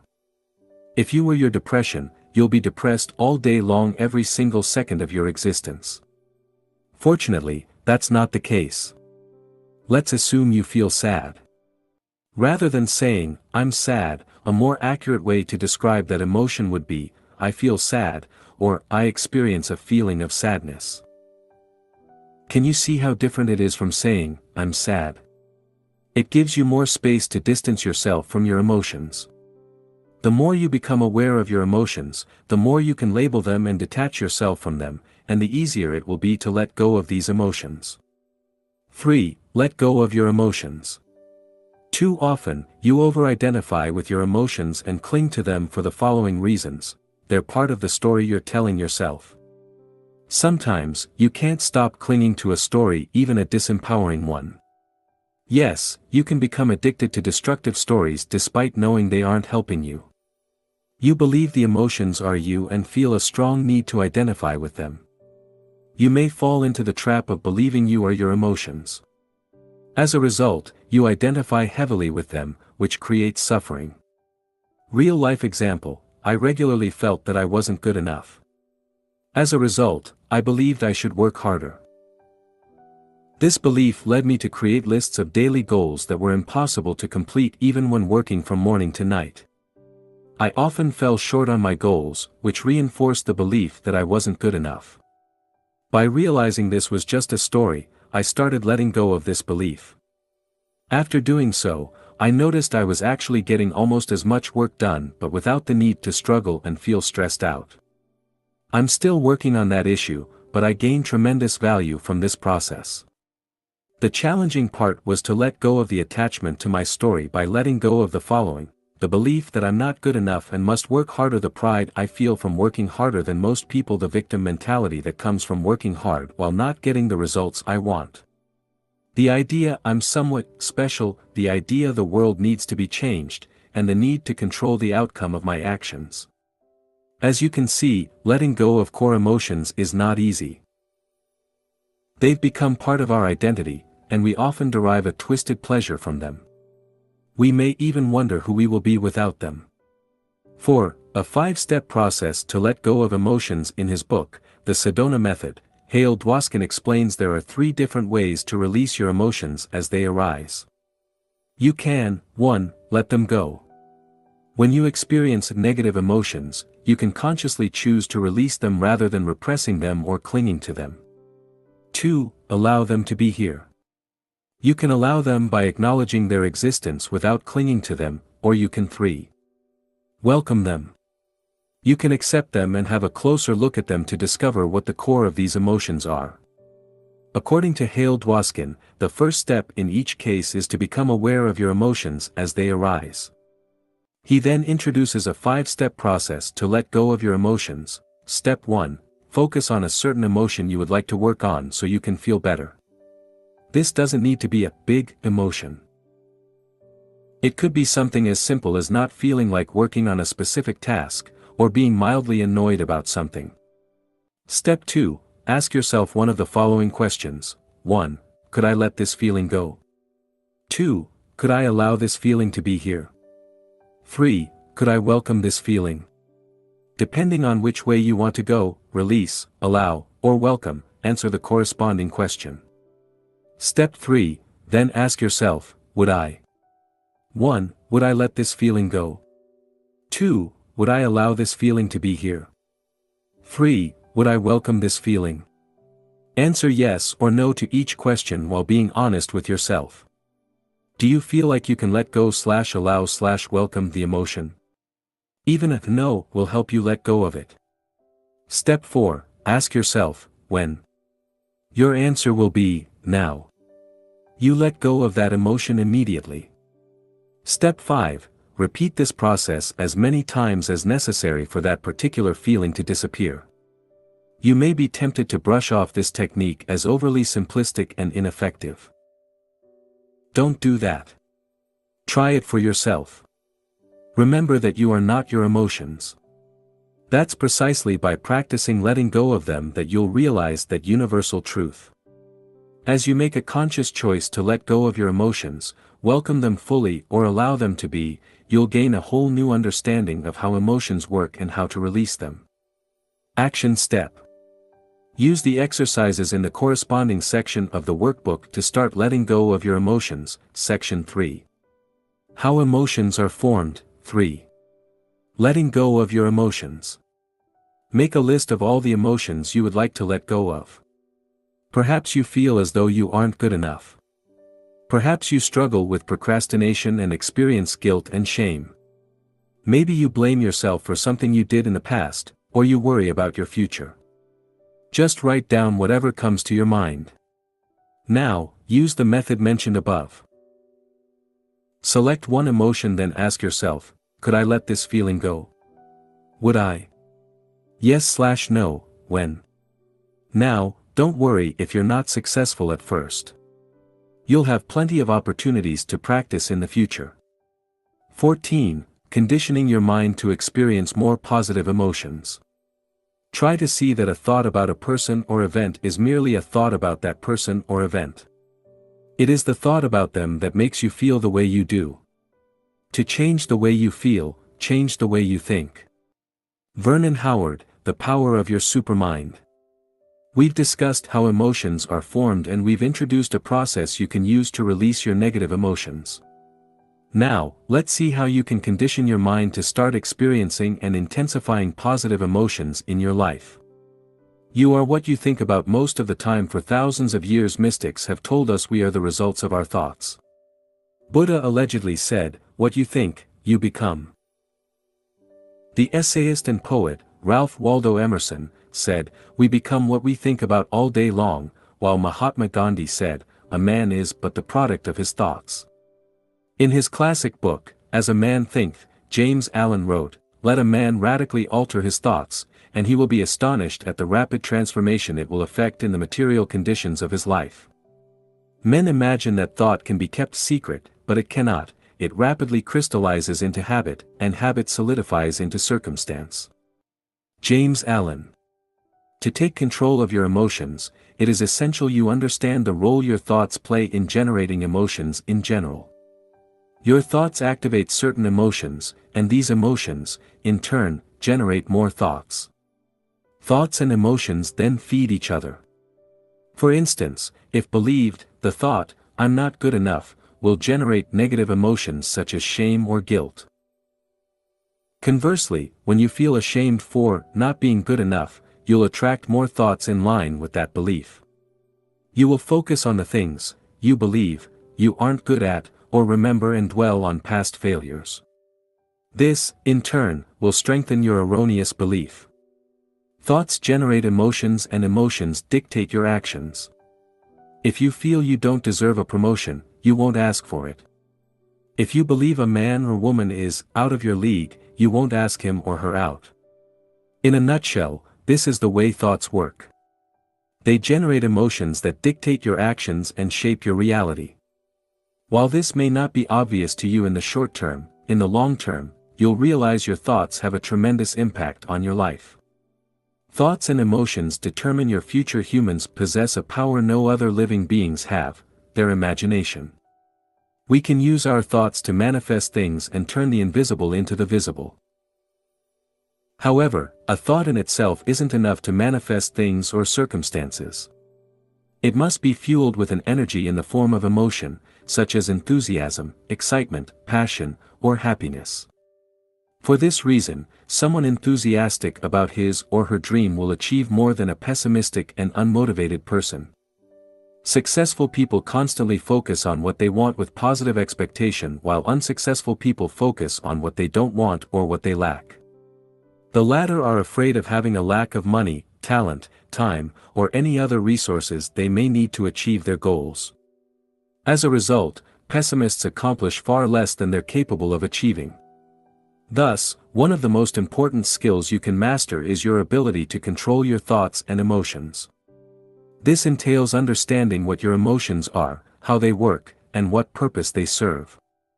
Later, we'll discuss how you can use your emotions as a tool for personal growth. Depositing positive thoughts in your mind. Confident people deposit positive thoughts in their mind each day. They celebrate their small wins and treat themselves with compassion and respect. Naturally, they expect good things to happen. On the other hand, people with low self-esteem bombard their mind with disempowering thoughts. They discard their accomplishments as no big deal and fail to recognize their strengths and the positive intent behind their actions. No wonder they feel unworthy. For more information, read section, Not Being Good Enough. Both use their thoughts to distort reality, but who do you think is better off? The person who deposits positive thoughts in their mind, or the person who dwells on negative thoughts? Does it mean positive thinking is going to solve all your problems and eliminate your negative emotions once and for all? Of course, not. Thought manipulation is simply one of the tools you can use to master your emotions. The limit of positive thinking. Repeating to yourself, "I'm happy, I'm happy, I'm happy," all day long won't turn you into a living Buddha. You may benefit from it, but you'll still experience negative emotions. Unless you know how to deal with negative emotions when they appear, you'll fall prey to your own disempowering story. This story could be why you're such a loser. Interestingly, people are often addicted to their story, even the negative ones, and are unable to let go of the why, because they are fundamentally flawed, will never be happy because aren't worthy of love, are never going to make it, and will never get married, and so on. I can guarantee you are addicted to a story. Now we'll discuss how you can condition your mind to experience more positive emotions. After that, we'll see how you can deal with negative emotions as they arise. Choosing the emotions you want to experience to condition your mind. The first step is to decide what emotions you want to experience more of. Do you want to be happier? More motivated. More proactive. The second step is to put in place a specific program to allow you to experience your chosen emotions. The final step is to practice feeling that emotion every day.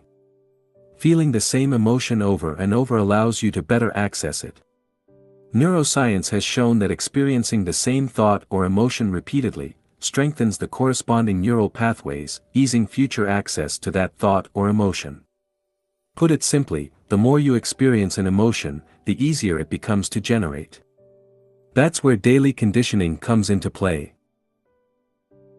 To condition your mind to experience positive emotions, you can use the method we introduced earlier: interpretation plus identification plus repetition equals strong emotion. Here is how to use the formula in this situation. Interpretation: visualizing certain events or generating particular thoughts you see as positive. Identification: identifying with these events or thoughts by feeling the way you want to feel. To do this, you can use all the techniques we mentioned in the section, What Impacts Your Emotions, such as positive affirmations and visualization. Repetition: keep repeating the same thoughts and identifying with them. By doing so, you allow your mind to access the related emotions more easily. Below are some examples of practices you can use based on how you want to feel. 1. Gratitude.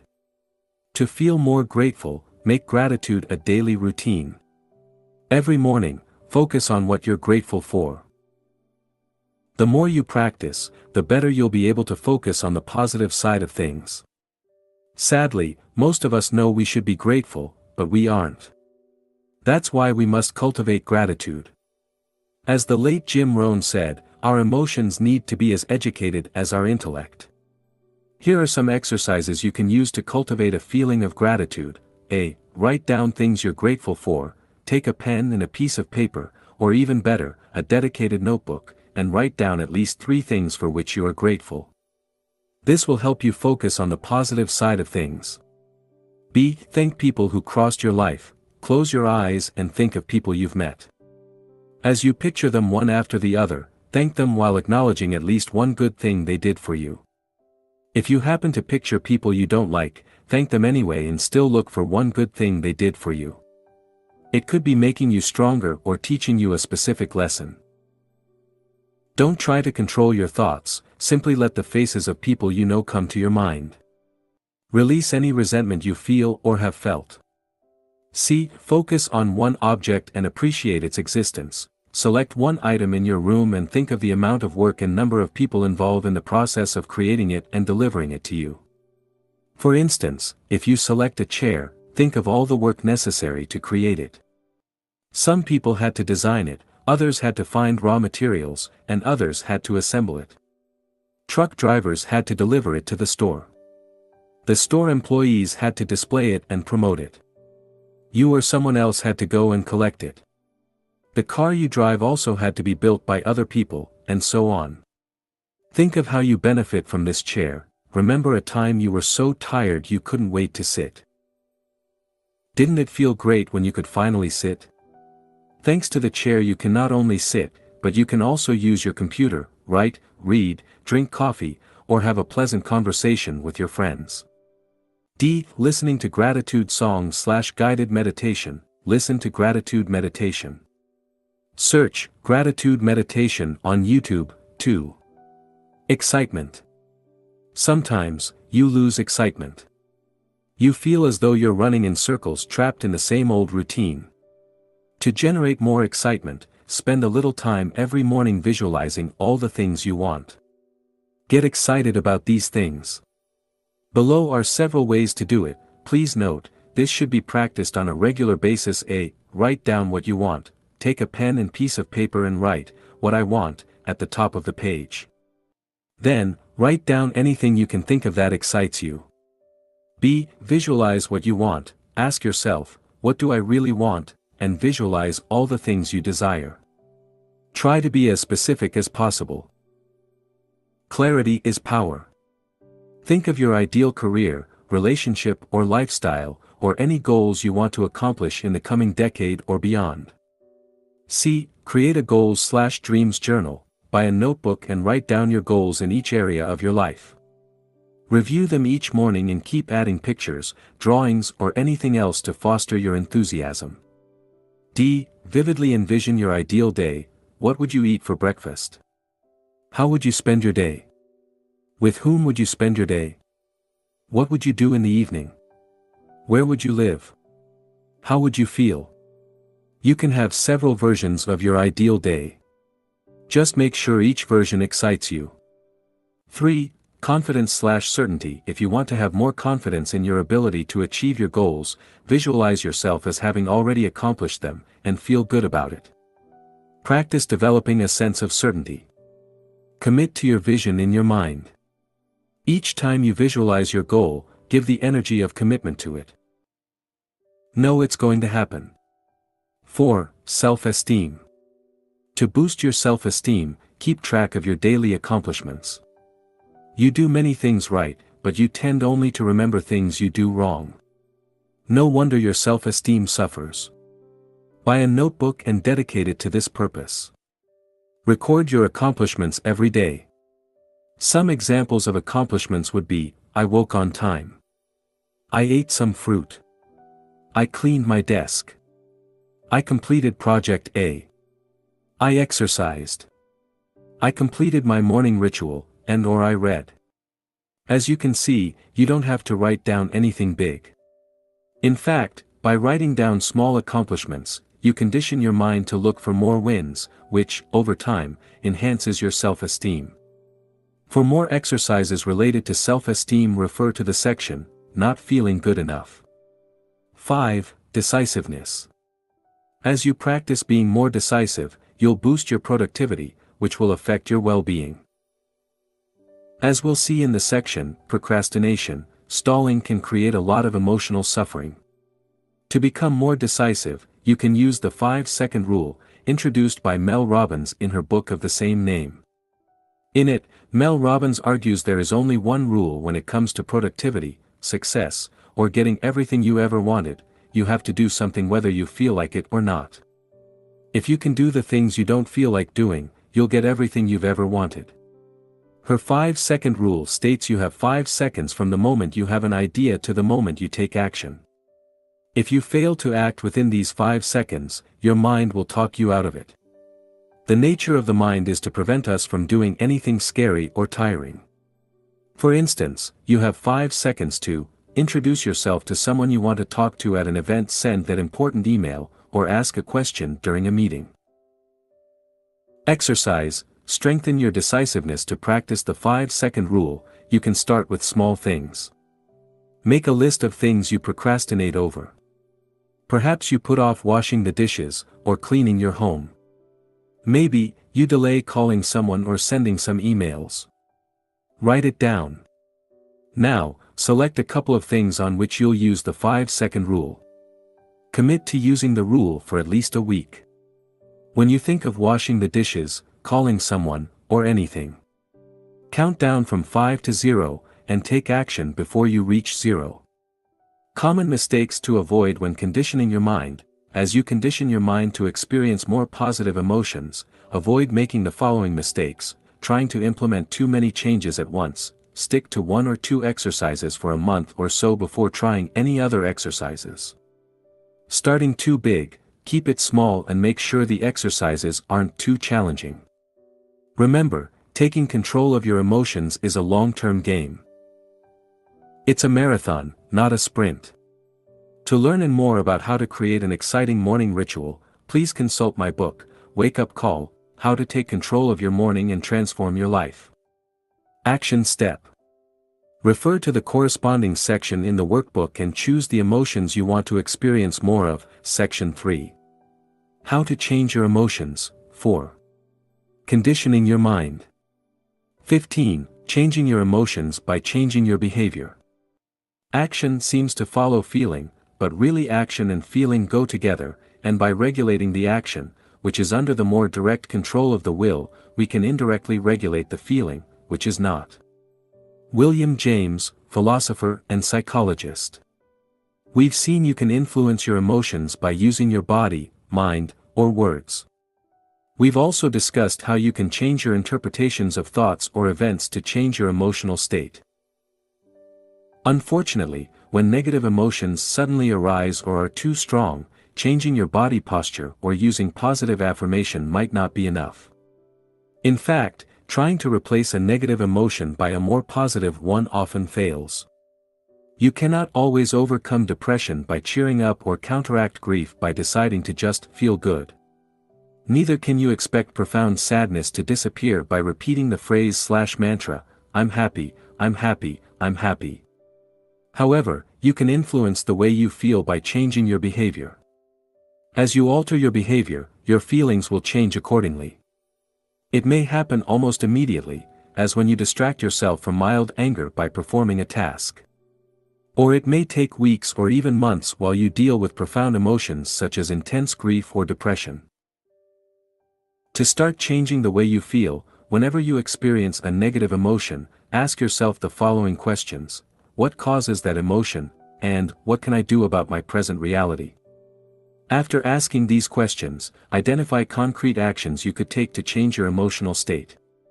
Remember, by nature, emotions will fade as time passes.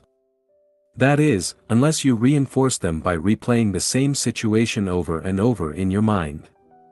Below are some real-world examples to help you better understand how it works. Example 1. If, after your boyfriend or girlfriend broke up with you, you keep remembering the good times you had together with sadness, it will take longer to get over the breakup. Although there is nothing wrong with feeling sad or remembering the past, if you want to move on, a better option is to avoid revisiting the past wherever possible. In this case, changing your behavior would be, do your best to stop revisiting the old memories.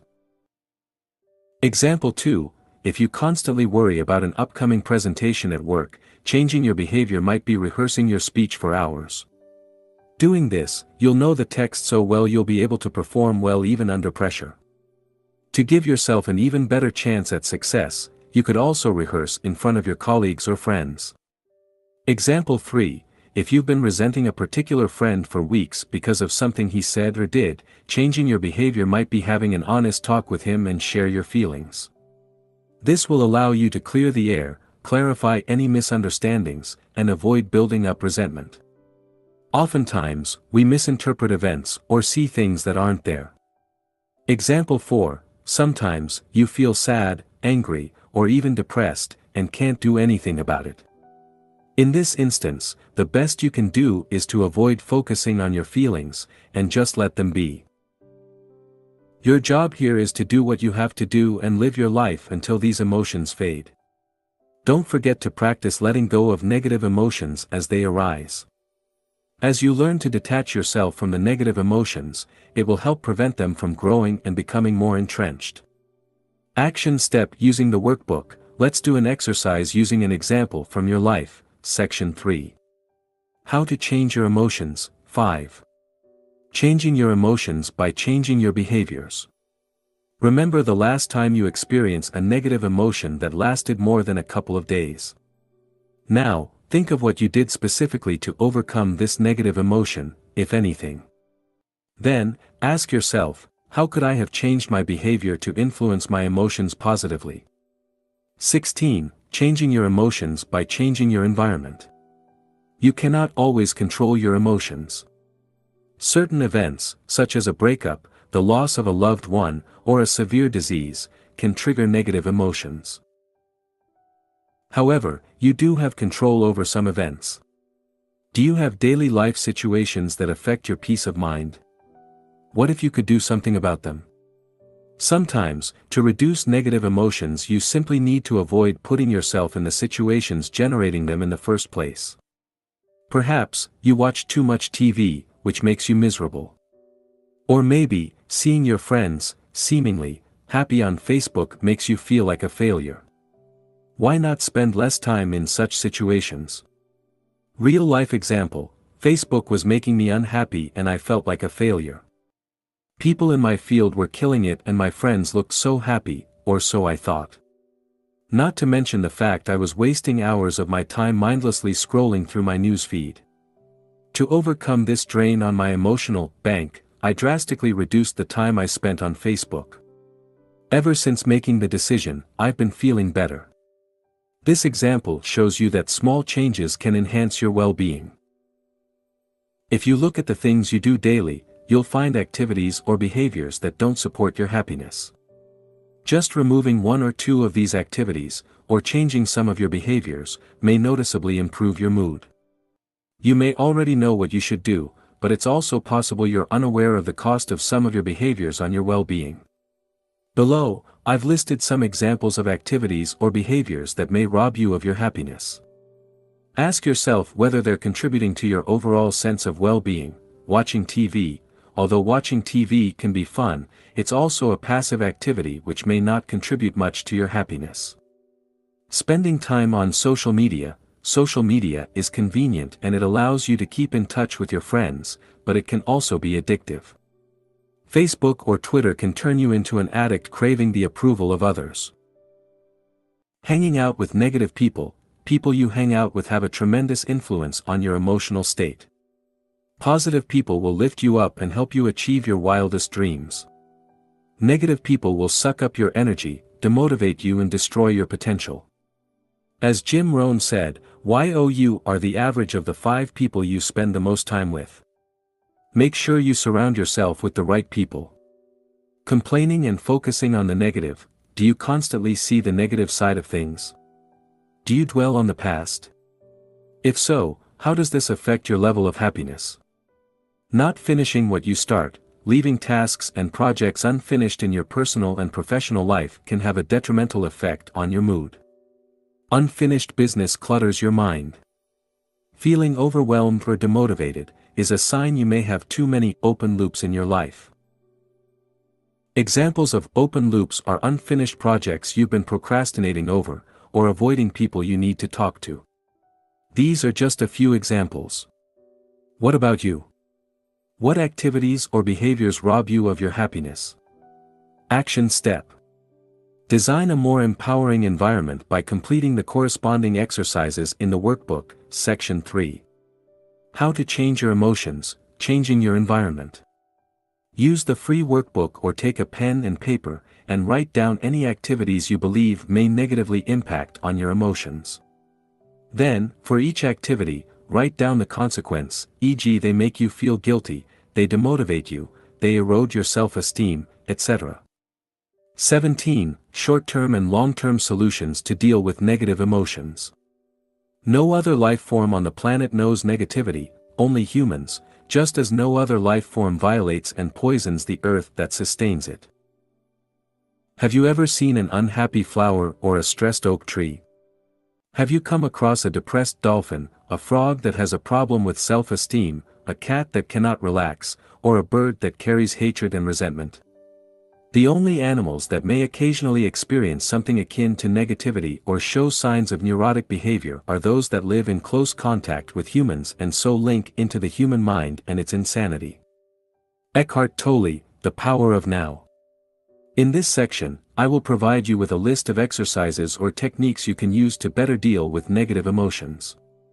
No matter how much control you have over your mind, you'll still experience a whole bunch of negative emotions in the future, from mild frustration to depression. You'd better be prepared. I've listed below some things you can do to deal with negative emotions and have included both long-term and short-term solutions. 1. Short-term solutions. The following techniques will help you manage negative emotions as they arise. Try them out, and keep the ones that work for you. A. Change your emotional state. Distract yourself. An emotion is only as strong as you allow it to be. Whenever you experience a negative feeling, instead of focusing on it, get busy right away. If you're angry about something, cross something off your to-do list. If possible, do something that requires your full attention. Interrupt, do something silly or unusual to break the pattern. Shout, do a silly dance or speak with a strange voice. Move, stand up, go for a walk, do push-ups, dance, or use a power posture. By changing your physiology, you can change the way you feel. Listen to music. Listening to your favorite music may shift your emotional state. Shout, talk to yourself with a loud and authoritarian voice and give yourself a pep talk. Use your voice and words to change your emotions. B. Take action. Do it anyway. leave your feeling alone and do what you have to do.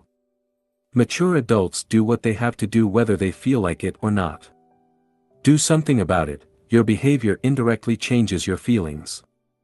Ask yourself, what action can I take in today to change the way I feel? Then, go do it. C. Become aware of your emotions. Write it down. Take a pen and paper and write down what you worry about, why, and what you can do about it. Be as specific as possible. Write down what happened. Take a piece of paper and write down what exactly happened to generate the negative emotion. Don't write down your interpretation of it or the drama you created around it. Write down the raw facts. Now ask yourself, in the grand scheme of your life, is it really that big a deal? Talk, have a discussion with a friend. You may be overreacting, making things worse than they are. Sometimes, all you need is a different perspective. Remember a time when you felt good about yourself. This can help you get back in that state and gain a new perspective. Ask yourself the following questions: how did it feel? What was I thinking at the time? What was my outlook on life at the time? Let your emotion go. Ask yourself, can I let that emotion go? Then, allow yourself to release it. Allow your emotions to be. Stop trying to resist your emotions or to change them. Allow them to be what they are. Embrace your emotion, stay with your emotions. Look at them as closely as possible while doing your best to remain detached. Become curious about them. What are they exactly at their core? D. Just relax. Rest, take a nap or a break. When you're tired, you're more likely to experience negative emotions than when you are properly rested. Breathe slowly to relax. The way you breathe affects your emotional state. Use breathing techniques to calm you down, or to give you more energy. Relax, take a few minutes to relax your muscles. Start by relaxing your jaw, the tension around your eyes and the muscles on your face. Your body affects your emotions. As you relax your body, your mind also relaxes. Bless your problems, thank your problems. Understand they are here for a reason and will serve you in some way. 2. Long-term solutions. The following techniques will help you manage your negative emotions long-term. A. Analyze your negative emotions. Identify the story behind your emotions. Take a pen and paper, and write down all the reasons why you have these emotions in the first place. What assumptions do you hold? How did you interpret what's happening to you? Now, see if you can let go of this particular story. Write down your emotions in a journal. Take a few minutes each day to write down how you felt. Look for recurrent patterns. Then, use affirmations, visualization, or a relevant exercise to help you overcome these emotions. Practice mindfulness, observe your emotions throughout the day. Meditation will help you do this. Another way is simply to engage in an activity while being fully present. As you're doing this, observe what's going on in your mind. B. Move away from negativity. Change environment. If you're surrounded by negativity, change your environment. Move to a different place, or reduce the time you spend with negative friends. Remove counterproductive activities. Remove or reduce the time you spend on any activity not having a positive impact on your life. This could be reducing the time you spend watching TV or surfing the internet. C. Condition your mind. Create daily rituals. This will help you to experience more positive emotions. Meditate, exercise, repeat affirmations, create a gratitude journal, and so on. The best time to deposit positive thoughts in your mind is right before going to sleep and first thing in the morning. Exercise regularly. Exercise improves your mood and is good for your emotional and physical health. D.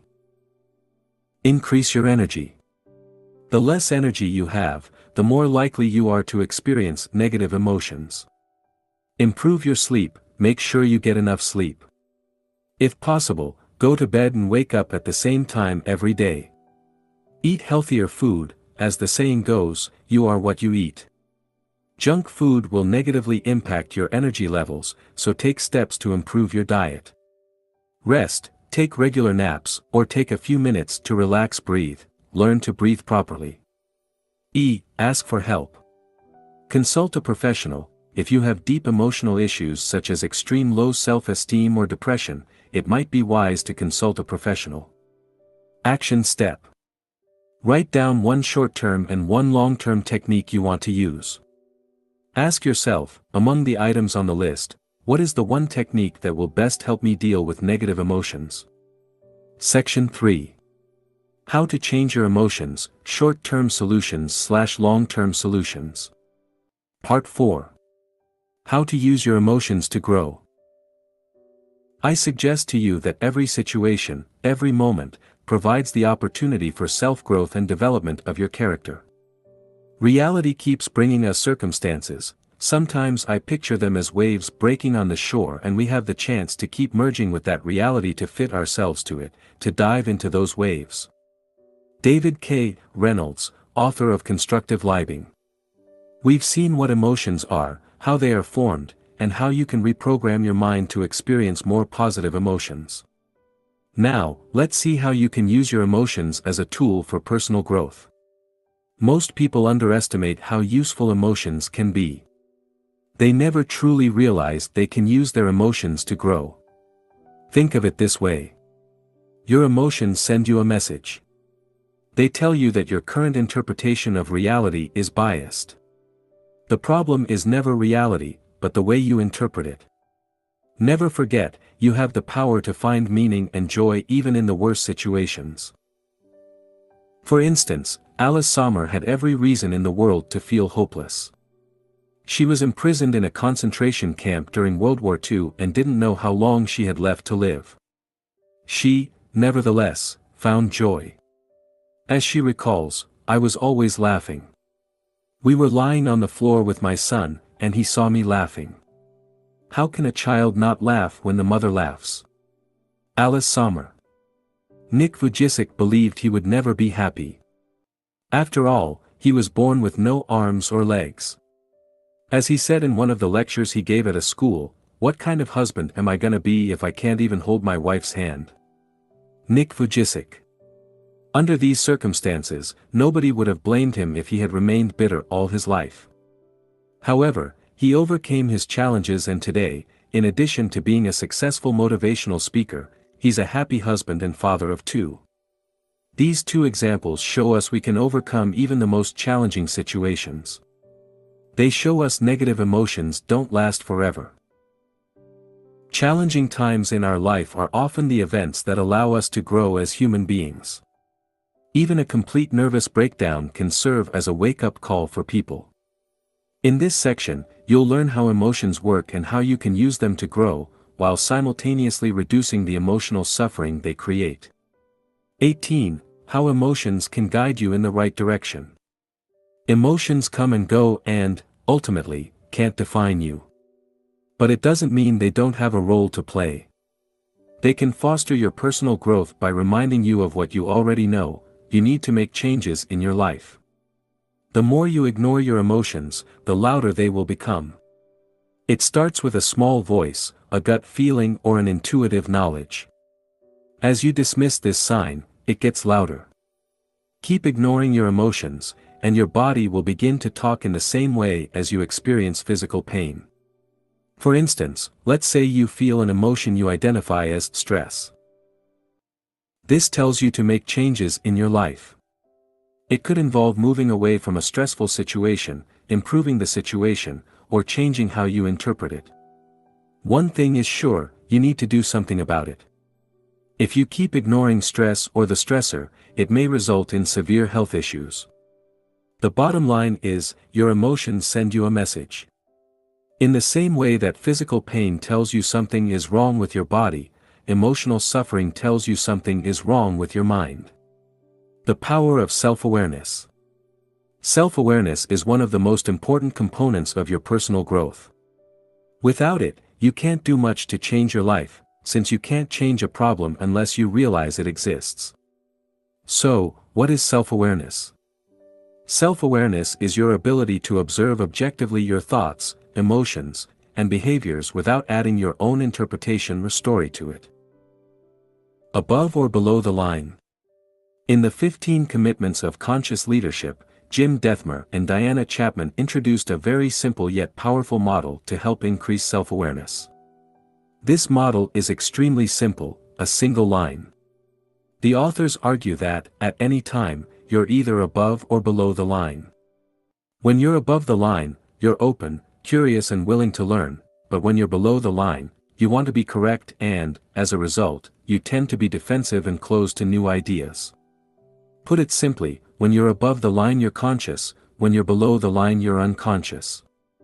Whether you are above or below the line depends on your emotional state. When you sense a threat to your physical survival or to your ego, you fall below the line and try to protect yourself in order for you, or your ego, to survive. Conversely, when you operate above the line, you're in a positive state of mind. Your creativity, innovation, and collaboration are at their best, resulting in enhanced performance. Your ability to recognize when you fall below the line largely determines how well you can control your emotional state. You can't change an emotion if you don't notice its presence. This is what being aware or conscious means. Below are some examples of above the line and below the line behaviors. Above the line, you are curious, listening, consciously feeling emotions, discussing without being argumentative, appreciating, taking responsibility, and questioning your beliefs. Below the line, you are clinging to an opinion, finding fault, arguing, rationalizing and justifying, gossiping, enrolling others to affirm your beliefs, and attacking the messenger. Fear versus love. Another simple model you can use is the fear versus love model. Throughout your day, you either act out of fear or out of love. You act out of fear and your focus is on getting something, be it other people's approval or attention, money or power. On the other hand, when you act out of love, your main focus is on giving, be it your time, money, love, or attention. You want to share and improve the lives of people around you, not for your own interest, but simply for the sake of it. While your actions can simultaneously reflect your desire to give and to receive, one or other of these components is generally more pronounced. To master your emotions, you must learn to identify whether you're acting out of love or fear. For instance, look at one of your major life goals. Is it a fear-based goal or a love-based goal? Are you trying to give and contribute to the world, or are you trying to take from it? For instance, let's say you want to become an actor. Some of the reasons for that could be the following: 1. Making money. 2. Being famous. 3. Proving to your parents and friends you're good enough. 4. Entertaining people. 5. Expressing yourself. The first 3 examples are usually fear-based behaviors. You want to fill a void within yourself and demonstrate how good you are. The final 2 examples are love-based behaviors that stress a desire to express your gift to the world. As we discuss in greater depth how different emotions work, keep in mind these 2 models, above/below the line in fear-based versus love-based actions. Note that throughout your day you often alternate between love-based behaviors and fear-based behaviors. For instance, you may be absorbed by a task that helps people and make you feel complete. In this moment, you don't need anything. 5 minutes later you may imagine how proud your father will be once you finally earn a promotion. In this moment, you're no longer feeling complete. Instead, you are trying to get something, in this situation, your father's approval. Start noticing the underlying motivations behind your actions.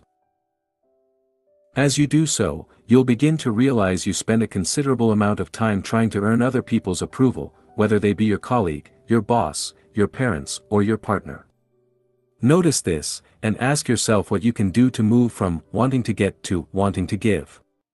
Now, with these 2 models in mind, let's see how you can bring more awareness to the emotions you experience in your day-to-day life. 19. Recording your emotions. The first step to improve the way you feel is to become more aware of the emotions you experience on a regular basis. Before you can generate more positive emotions, you must first determine your starting point. To shed a light on the emotions you're experiencing in your daily life, I invite you to record your emotions for an entire week. Use a notebook or the downloadable worksheet to do so. Spend a couple of minutes each day to record how you feel and rate yourself on a scale of 1 to 10, 1 being the worst you can feel, and 10 being the best you can feel. At the end of the week, give yourself an overall score and answer the following questions. What negative emotions did you experience? What caused these emotions? What are the hard facts? Did you have specific thoughts that lead you to feel that way? Did external events trigger these negative emotions? Did you lack sleep? Did you become ill? Were you in an accident? What really happened? Not in your mind, but in the physical world. What was your interpretation of the facts? What would you need to believe to feel that way? Are your beliefs accurate? Could you have felt better by interpreting thoughts or events differently? How did you return to your neutral state? What happened exactly? Did you change your thoughts? Did you take action on things you were avoiding doing? Did it just happen naturally? What could you have done to avoid or reduce these negative emotions? Concrete example. Let's say you record your emotions for a week and notice that you were mildly depressed for a couple of days. Here is what it could look like. What caused this emotion? I was asked to do a task at work and felt unable or incompetent to complete it. What really happened? I was asked to complete a task and I did it. What was your interpretation of the facts? I felt like I was incompetent and everybody in the office but me could do the task. I felt as though I should have been able to do the task well. I felt as though everybody was judging me. What would you need to believe to feel that way? I would need to believe, I am incompetent. Being incompetent is unacceptable. I should have been able to do that task. Everyone is judging me. Are your beliefs true? Are you really incompetent? Maybe I'm biased and I judged myself too harshly. Is being incompetent unacceptable? No.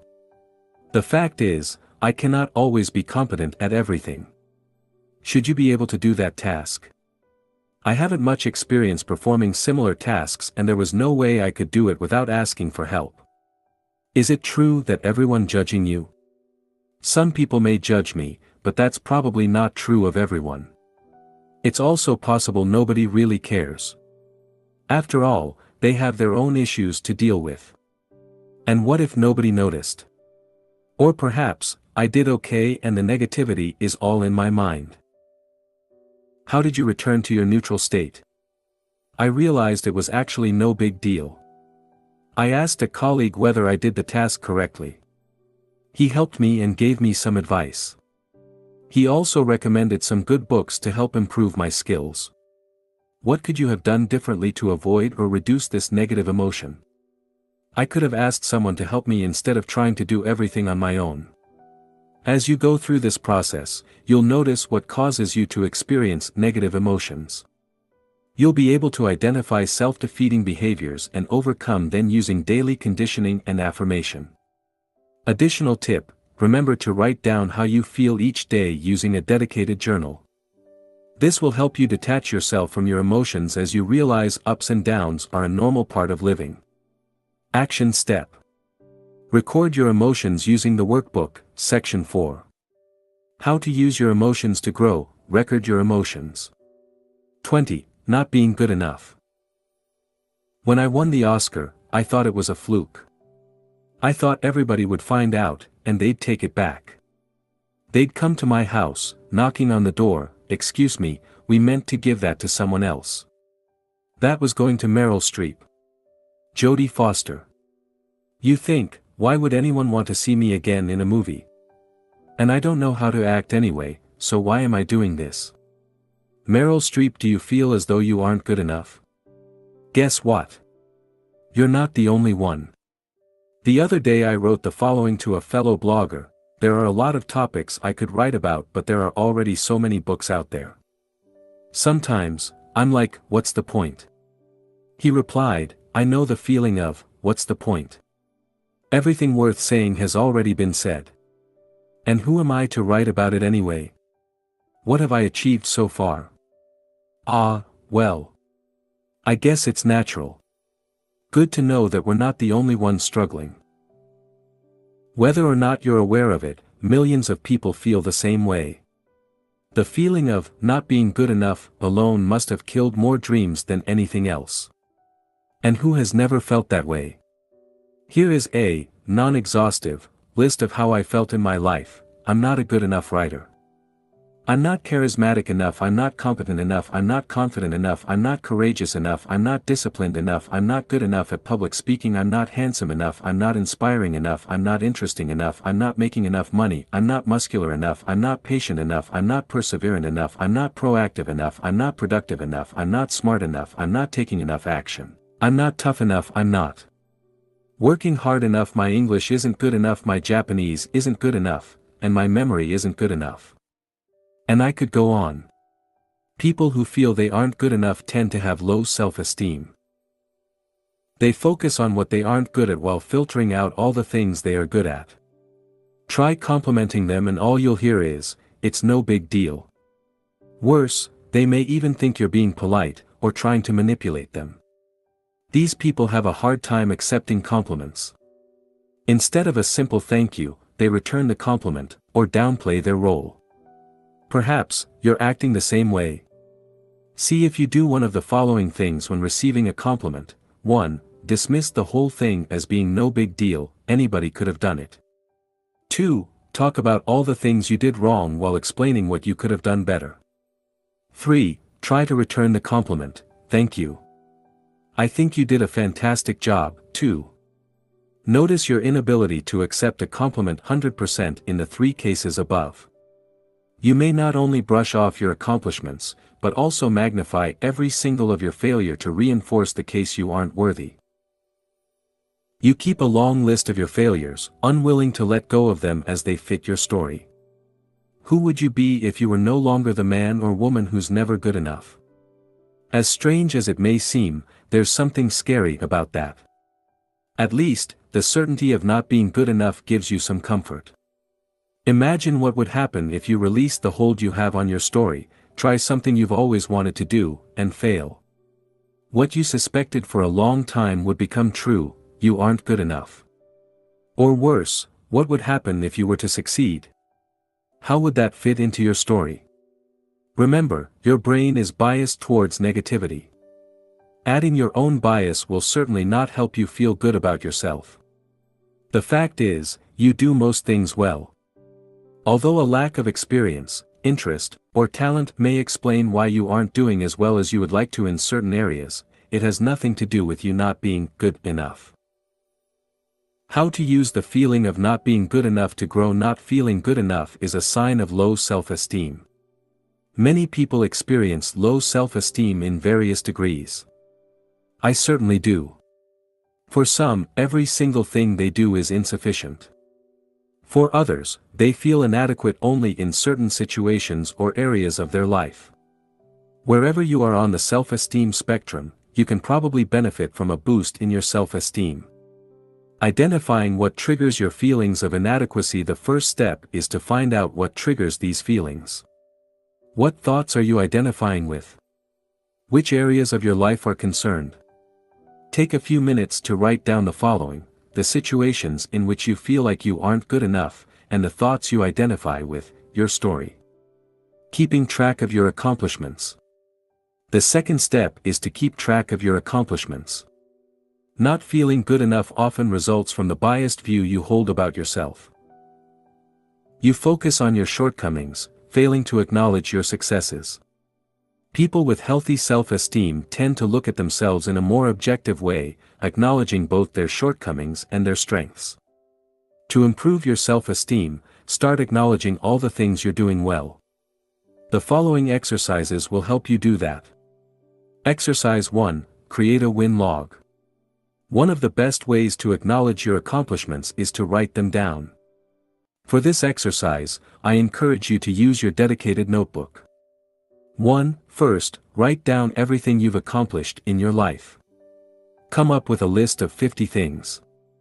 If you run out of things, write smaller accomplishments. This will help you realize how much you've already accomplished. 2. At the end of each day, write down all the things you've accomplished that day. It can be simple things such as, I woke up on time, I exercised, and I ate a healthy breakfast. Try to come up with 5 to 10 things each day. Exercise 2. Fill up your self-esteem jar. An alternative is to write down each thing you've accomplished on separate pieces of paper and put them into a jar. Here are a few recommendations to ensure you make the most out of this exercise. Make sure your jar, or any other container you use, is in a visible location.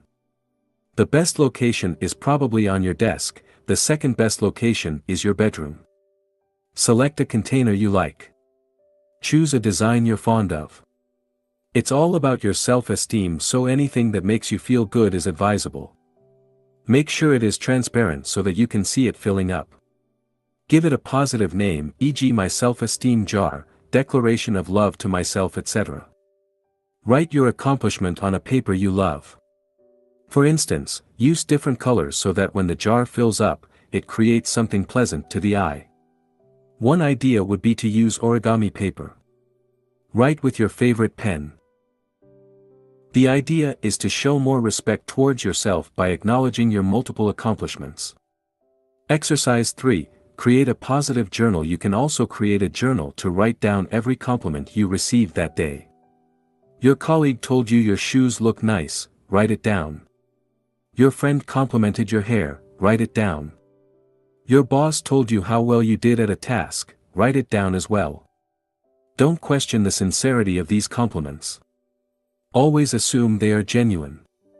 The idea is to train your mind to focus on the positive things that happen in your life. They are happening whether or not you acknowledge them.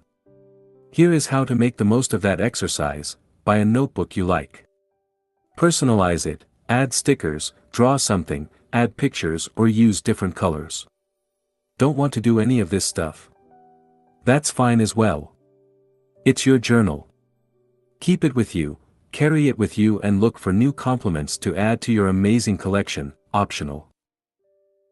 Review it every day, go through old entries and mentally thank people who complimented you.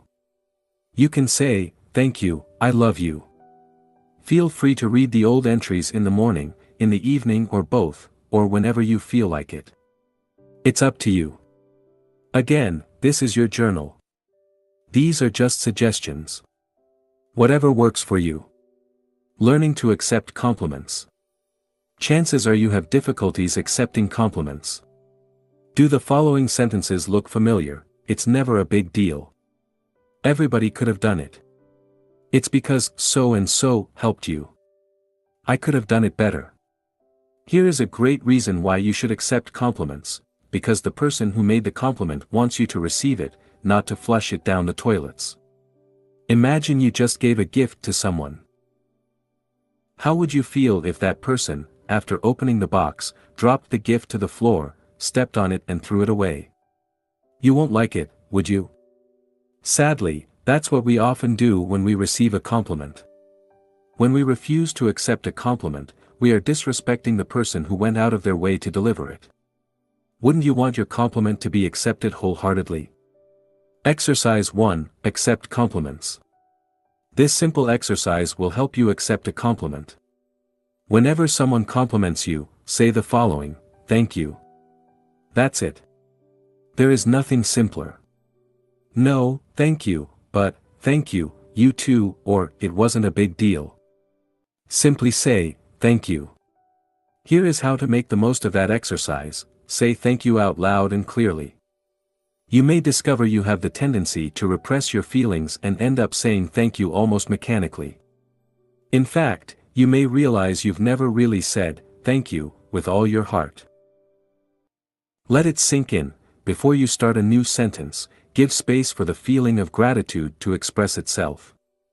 Don't downplay the compliment or explain why you're worthy or unworthy of it. Tell it the way you feel it. Show your appreciation by telling the person who complimented you how you feel. You may experience resistance. Many of us have difficulties expressing gratitude, because our pride prevents us from doing so. After all, we're strong and don't need anybody's help or compliments, do we? We don't want to feel vulnerable.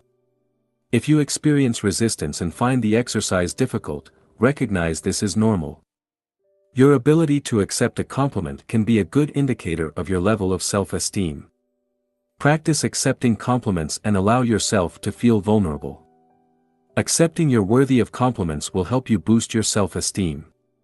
Exercise 2, the appreciation game. The purpose of this game is to learn to appreciate things in yourself you didn't previously acknowledge, or like. It will work well if you have a partner you can play the game with on a regular basis. Tell your partner 3 things you appreciate in them and ask them to do the same. Be as specific as possible and don't worry about coming up with big things. Here are some examples. I appreciate that you prepared breakfast this morning even though you were in a rush. I appreciate that you picked up the kids today. I appreciate the way you always listen to my problems after work. To go further, self-esteem is a complex topic. It affects a lot of people and is often misunderstood. Overcoming low self-esteem takes time and effort. If you regularly feel you aren't good enough, I encourage you to refer to the following books. If, upon reading these books, you realize you have severe and chronic self-esteem issues, you may want to consult a specialist. The 6 Pillars of Self-Esteem, by Nathaniel Branden, Ph.D. Breaking the Chain of Low Self-Esteem, by Marilyn Sorensen, Ph.D. Low Self-Esteem, Misunderstood and Diagnosed, Why You May Not Find the Help You Need, by Marilyn Sorensen, Ph.D. Below is a brief summary of some of the main ideas in each book. In his book, The 6 Pillars of Self-Esteem, Nathaniel Branden identified 6 practices, or pillars, of self-esteem you can work on to develop a healthier self-esteem. 1. Living consciously. In Nathaniel Branden's words, to live consciously means to seek to be aware of everything that bears on our actions, purposes, value, and goals, to the best of our ability, whatever that ability may be, and to behave in accordance with that which we see and know. 2. Self-acceptance, is choosing to value yourself, to treat yourself with respect and to stand up for your right to exist. Self-acceptance is the basis upon which self-esteem develops. 3. Self-responsibility, is realizing no one is coming to save you and you are responsible for your life. It is accepting that you are responsible for your choices and actions. You are responsible for how you use your time, and for your happiness. Because only you can change your life. 4. Self-assertiveness, means honoring your wants, needs, and values and seeking appropriate forms of their expression in reality.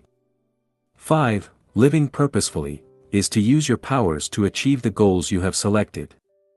In other words, it's your ability to set and achieve goals in every area of your life.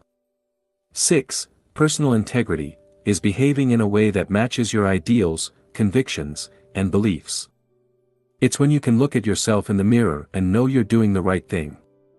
In Breaking the Chain of Low Self-Esteem, Marilyn Sorensen provides a great overview of what self-esteem is and how it works.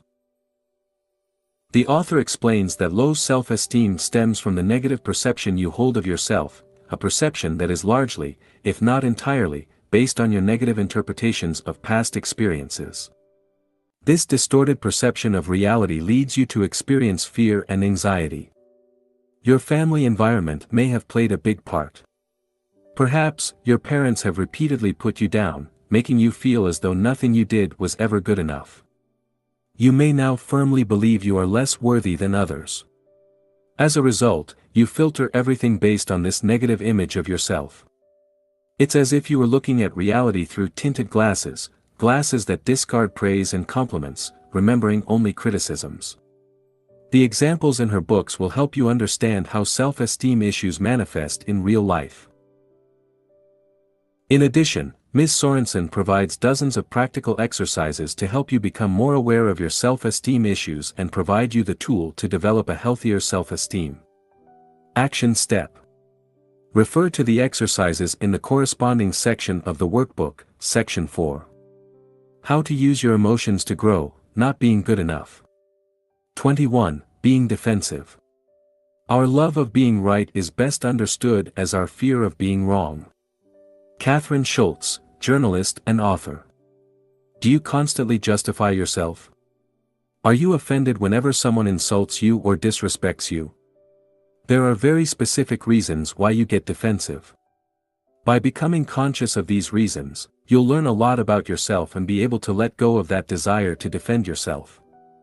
First, let's see why you get defensive. Why you get defensive.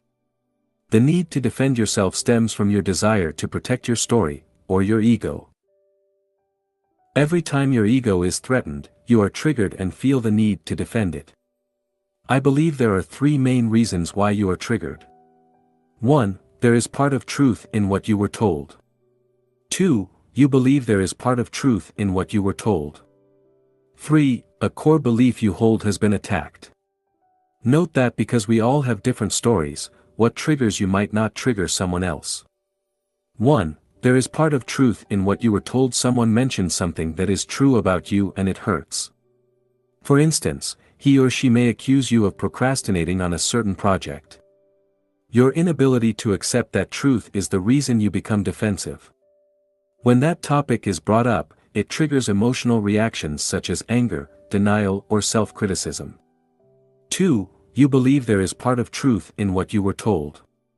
You were told something you believe to be true and feel hurt. In this case, the criticisms you received may be unfounded. Yet, you still feel hurt. Why is that? It's because what you were told confirms the disempowering beliefs you hold about yourself. For instance, let's say you believe you aren't good enough.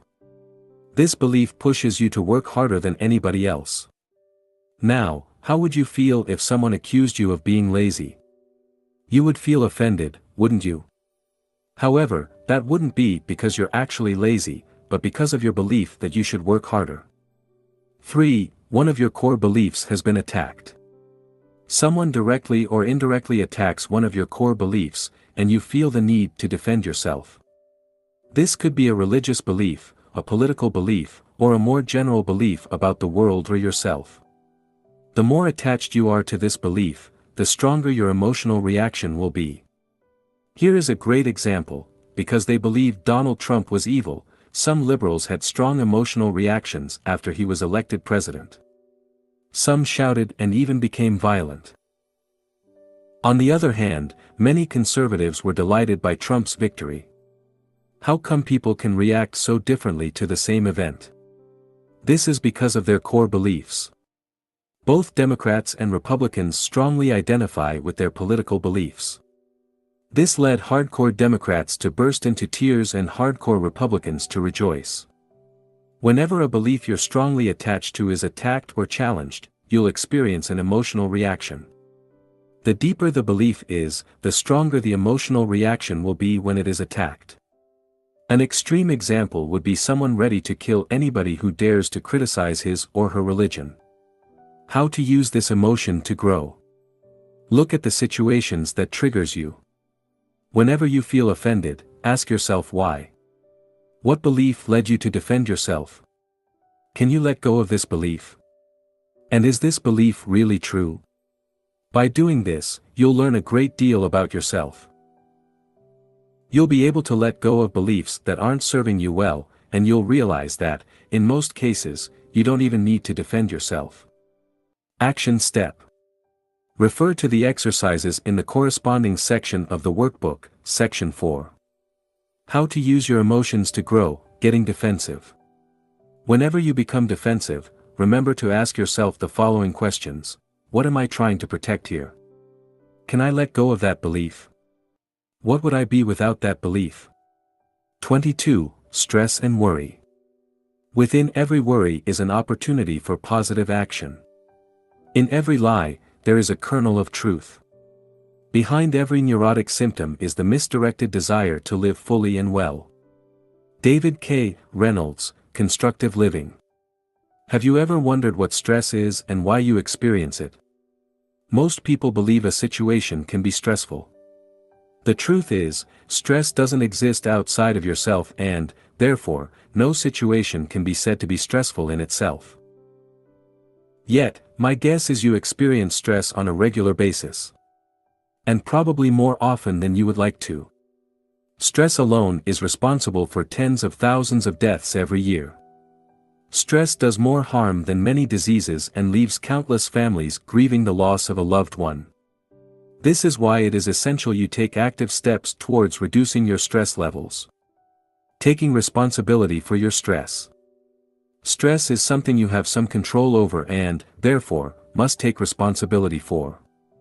The more you take responsibility for it, the better you'll be able to reduce it. Stress happens for various reasons and manifests in numerous situations. The traffic jam on your way to work, a business presentation, tensions with your boss, or frequent disputes with your spouse, all constitute potential sources of stress. There are two ways you can reduce stress: by avoiding situations you perceive as stressful, and by becoming better at dealing with stressful situations. We'll see how you can use these methods to reduce your stress levels. How you can use stress to grow. Exercise. Make a list of your major sources of stress. Let's look at specific situations that are sources of stress for you. Using the workbook, write down what causes the most stress in your typical week. Come up with at least 10 things. Reframing stress. Emotions arise as a result of your interpretation of events. The mere fact you experience stress, or any other emotion, means you've added your own interpretation to what is happening. Otherwise, you would have a stress-free life. Now, look at your list of stressful situations. For each situation, ask yourself the following questions: is that situation stressful in itself? What do I need to believe to experience stress in that specific situation? What would I need to believe to reduce or remove stress in that particular situation? Let's say you're stuck in a traffic jam and you find it stressful. Is that situation stressful in itself? No, not necessarily. The traffic jam exists and there is nothing wrong with it, per se. What would I need to believe to experience stress in that specific situation? I would need to believe there shouldn't be any traffic jams, and therefore, something is wrong. The traffic jam is a stressful event in itself. I should be where I need to go, instead of being stuck in traffic. I can do something about it. What would I need to believe to reduce/remove stress in that particular situation? I would need to believe that a traffic jam is a normal event like anything else. I don't necessarily have to experience stress just because I'm stuck in traffic. I'm here caught in a traffic jam and I don't need to be there, wherever I want to go, for a while. I can't do anything about it, so I might as well enjoy it, or at least don't stress over it. Dealing with worry. Worry differs from stress as it isn't the result of something you experience in the present, but a concern you have regarding events from the past or events that may happen in the future. You experience stress when you face a stressful situation in the present moment.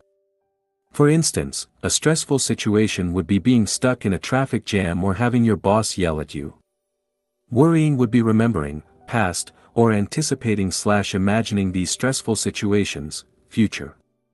Interestingly, most of your worries are unnecessary for the following reasons: they happened in the past and there's absolutely nothing you can do about them, or they may happen in the future and you can't control the future. Exercise. Make a list of your worries. Make a list of things you worry about, past or future. They may be similar to the things you wrote in the previous exercise. Examples of things you may worry about are your health, your financial situations, your work, your relationships, and/or your family. Now, write at least 10 things you tend to worry about in a typical week. Sorting out your worries. Constant worry results from trying to control events over which you have no control. When you do so, you create unnecessary stress in your life. To deal with stress and overcome chronic worries more effectively, it is essential you learn to sort out worries. An effective way to do this is to separate the things you have control over from the things you have no control over. You can divide your worries into 3 separate categories: 1. Things you have control over; 2. Things you have some control over; and 3. Things you have no control over whatsoever. 1. Things you have control over. This category includes things such as your actions and behaviors. For instance, you can choose what to say and how to say it. You can also decide what actions you'll take to achieve your goals. 2. Things you have some control over. There are things you have only limited control over, such as a competition or a job interview. You can't be absolutely certain you'll win a tennis match, but you do have some control over its outcome. For instance, you can choose to train harder or hire a great coach. Similarly, you can prepare for a job interview by conducting extensive research about the company you apply to, or by doing a mock interview. You don't, however, have absolute control over the outcome of the interview. 3. Things you have no control over. Unfortunately, there are also many things you have no control over. These are things such as the weather, the economy, or traffic jams. Exercise. Sort out your worries. Look at your list of stressful situations. Next to each item, put C, control, SC, some control, or NC, no control. This simple act of sorting out your worries already helps reduce them.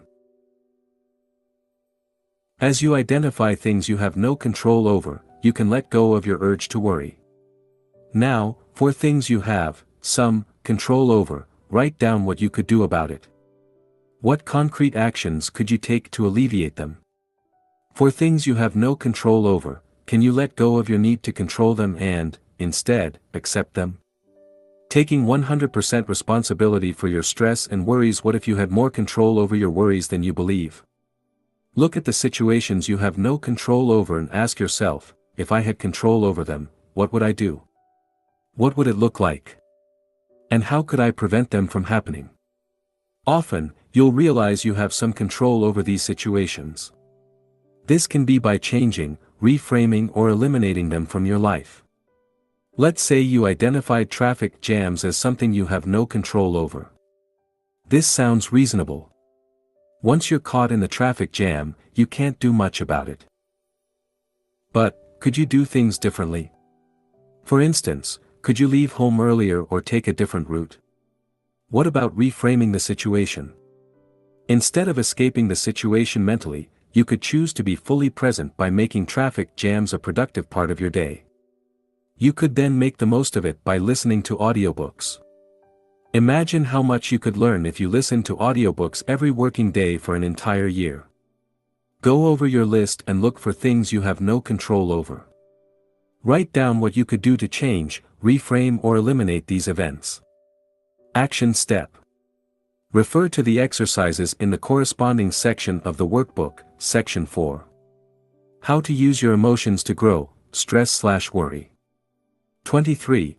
Caring what people think of you. How on earth can another's thought about you harm you? It is your thought about his thought that harms. Change your thought. Vernon Howard, The Power of Your Supermind.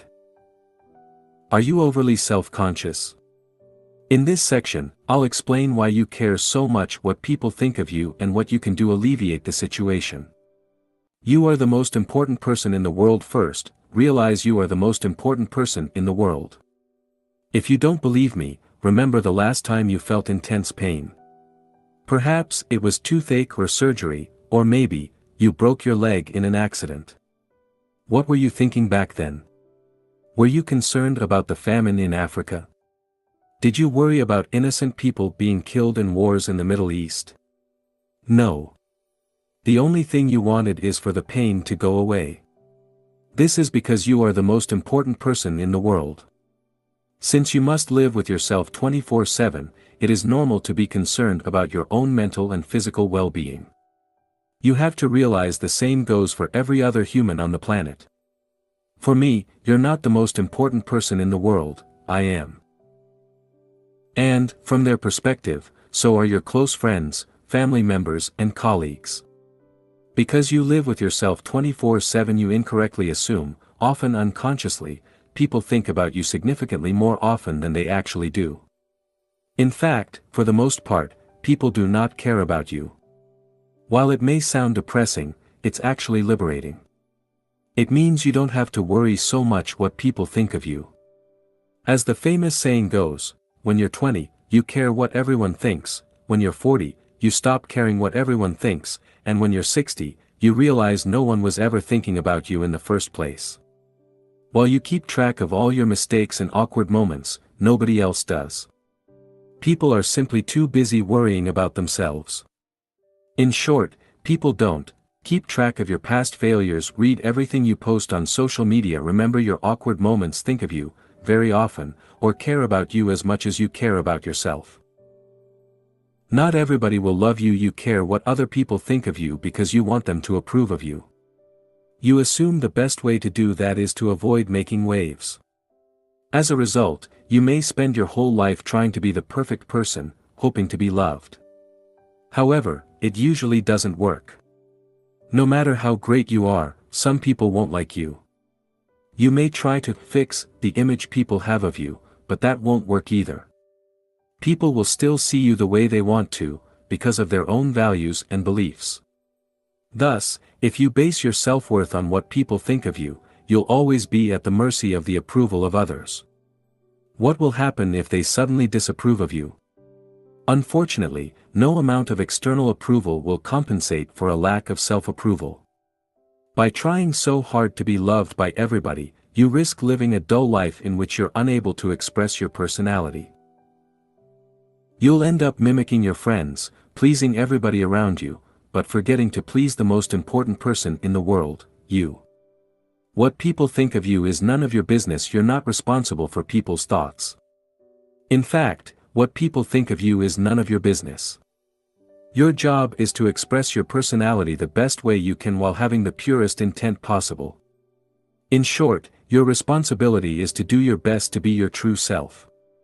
Then, people may or may not like you, and either way is fine. Remember, the most influential people such as presidents and statesmen and women are often hated by millions. Therefore, don't make it your personal mission to change people's image of you. People are entitled to their beliefs and values, and they have the right to dislike you. They are free to interpret your actions and behaviors through their own filter.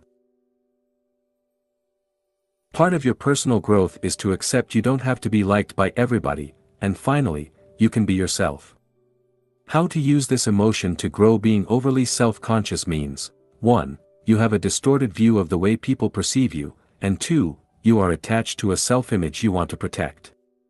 To stop being so self-conscious, you must address these 2 points.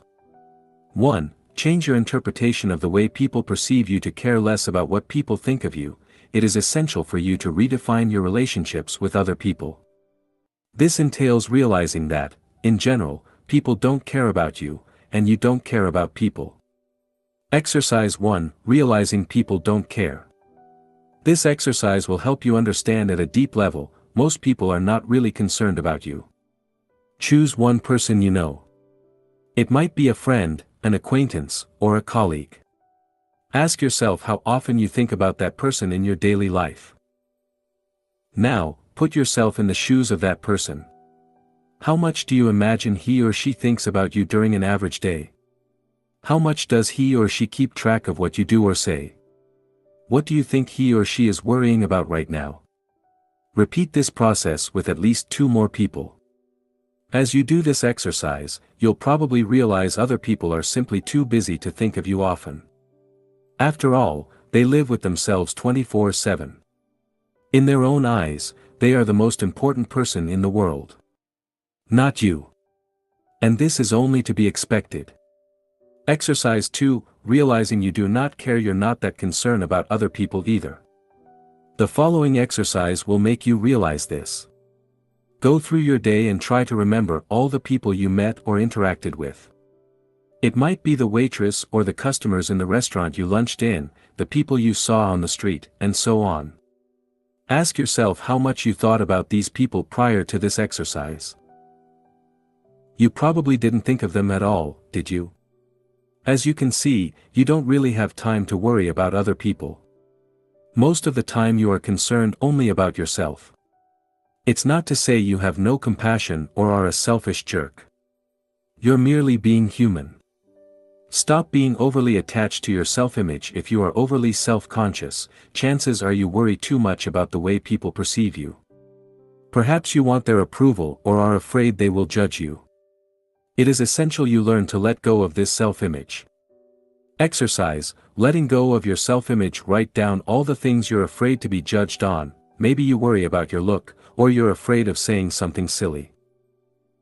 Write down why you care. What is the issue here? What image are you trying to protect? Do people believe you're smart and you're afraid you can't live up to this image? Are you afraid of being rejected as a result of saying something wrong? This exercise will bring awareness to the things you're worrying about and will help you address them. In addition, don't forget to complete the exercises mentioned in the section, letting go of your emotions. Finally, remember people will always interpret your words and actions based on their values and beliefs. Therefore, to let your personality shine, you have no choice but to allow them to see you whatever way they wish to. Action step. Refer to the exercises in the corresponding section of the workbook, Section 4. How to use your emotions to grow, caring what people think of you. 24. Resentment. Even if we can't love our enemies, let's at least love ourselves. Let's love ourselves so much that we won't permit our enemies to control our happiness, our health, and our looks. Dale Carnegie, How to Stop Worrying and Start Living. When you resent people, you're angry at them because they didn't behave the way you wanted them to. Maybe they broke their promises, or perhaps they didn't give you what you expected from them. Perhaps you believed they owed you something, but they failed to deliver. Resentment often builds up when you fail to communicate effectively with the people you resent. That is, when you didn't tell them you felt hurt, or didn't communicate your needs and wants, assuming they would naturally cater to them. It can also grow when you did express your feelings but can't let go of them and forgive. As Nelson Mandela once said, resentment is like drinking poison and then hoping it will kill your enemies. It just doesn't work. Resenting people. As with any other emotion, resentment will grow in intensity following the formula, interpretation plus identification plus repetition equals strong emotions. You can resent someone for years for a rather insignificant event based on your interpretation of the event, your identification with the story you're telling yourself about it, and/or the number of times you replay the event in your mind. Let's say one of your friends betrayed you by not inviting you to a party. In your mind, your friend truly betrayed you and you deeply resent him for it. You can't stop thinking, how could he do that to me? The thought consumes you for weeks and you decide to cut ties with him. Months later you're still resenting him. Notice that the event in itself isn't upsetting. What creates resentment is your interpretation of the event. Now, is it possible that your interpretation was wrong? What if your friend assumed you wouldn't like the party? What if he thought you were too busy? Sure, he should have at least invited you, but nobody is perfect. If you'd put aside your interpretation and confronted him at the time, maybe things would have turned out differently. The danger of letting resentment build up. Often, what adds fuel to the fire is your inability or unwillingness to confront the people you resent. Instead of this, you keep revisiting in your mind what you think happened. As a result, your resentment grows stronger as time passes. This is especially true if you regularly interact with people you resent. How to use resentment to grow. Resentment occurs when you are unable to forgive and move on with your life. It is the result of being attached to what was in the past instead of focusing on what could be in the future. When you experience resentment, you are provided with an opportunity to learn how to forgive and let go and, more importantly, how to love yourself. Resentment is here to tell you that you must love yourself and value your peace of mind more than anything else. Your peace of mind must become more important than being right, taking revenge, or hating someone else. In short, moving beyond resentment is making a declaration of love to yourself so you can move on, while, at the same time, showing compassion to others. Loving yourself. Paraphrasing Nelson Mandela's words, resentment is a poison you consented to drink. Resentment are the weeds you allow to grow in your garden. When you experience resentment, you believe that something you were legitimately entitled to was unjustly taken from you. For instance, it could be someone else's trust, respect, or love. As a result, you feel as though you've been attacked personally. Resentment will subsist as long as your need for being right and getting even is more important than your peace of mind. It will keep growing as long as you keep feeding the emotion with thoughts of resentment. And it will remain as long as you repress it. That's why it's important you make your peace of mind a priority and learn to forgive others as well as yourself. Loving others. Your ability to release resentment is linked to your level of compassion. The more compassionate you are, the easier it will be to let go of resentment. One important thing to understand is that people always act based on their level of consciousness, or unconsciousness. You may wish someone had acted differently toward you, but if he or she didn't, it's probably because he or she was unable to do so. Thus, rather than saying people are good or bad, it is more accurate to say they are either conscious or unconscious. When they do terrible things to you, it's often because of their lack of consciousness, or the negative emotional state they were in at the time. Sadly, most people are deeply conditioned. Their upbringing leads them to act in a certain way. People often act the same way as their parents, which is why you often hear of people who've been abused by their parents, becoming, in turn, abusive with their children. As Eckhart Tolle wrote in The Power of Now, the mind, conditioned as it is by the past, always seeks to recreate what it knows and is familiar with. Even if it is painful, at least it is familiar. The mind always adheres to the known. The unknown is dangerous because it has no control over it. That's why the mind dislikes and ignores the present moment. In short, the nature of the unconscious human mind is to cling to old patterns and recreate them. Look at your family history and you'll probably notice these patterns. You'll see how people are conditioned. This shows how difficult it is for people to break free from set patterns. I used to resent my mother for being overly protective. I blamed her for not encouraging me to grow, but instead, her actions made me weaker than I already was. Perhaps it was one of the reasons I embarked on a personal development journey. However, I realized she didn't have any bad intentions. She simply meant well and did the best she could. The point is, people do what they can, with what they have, based on who they are and how much they've been conditioned.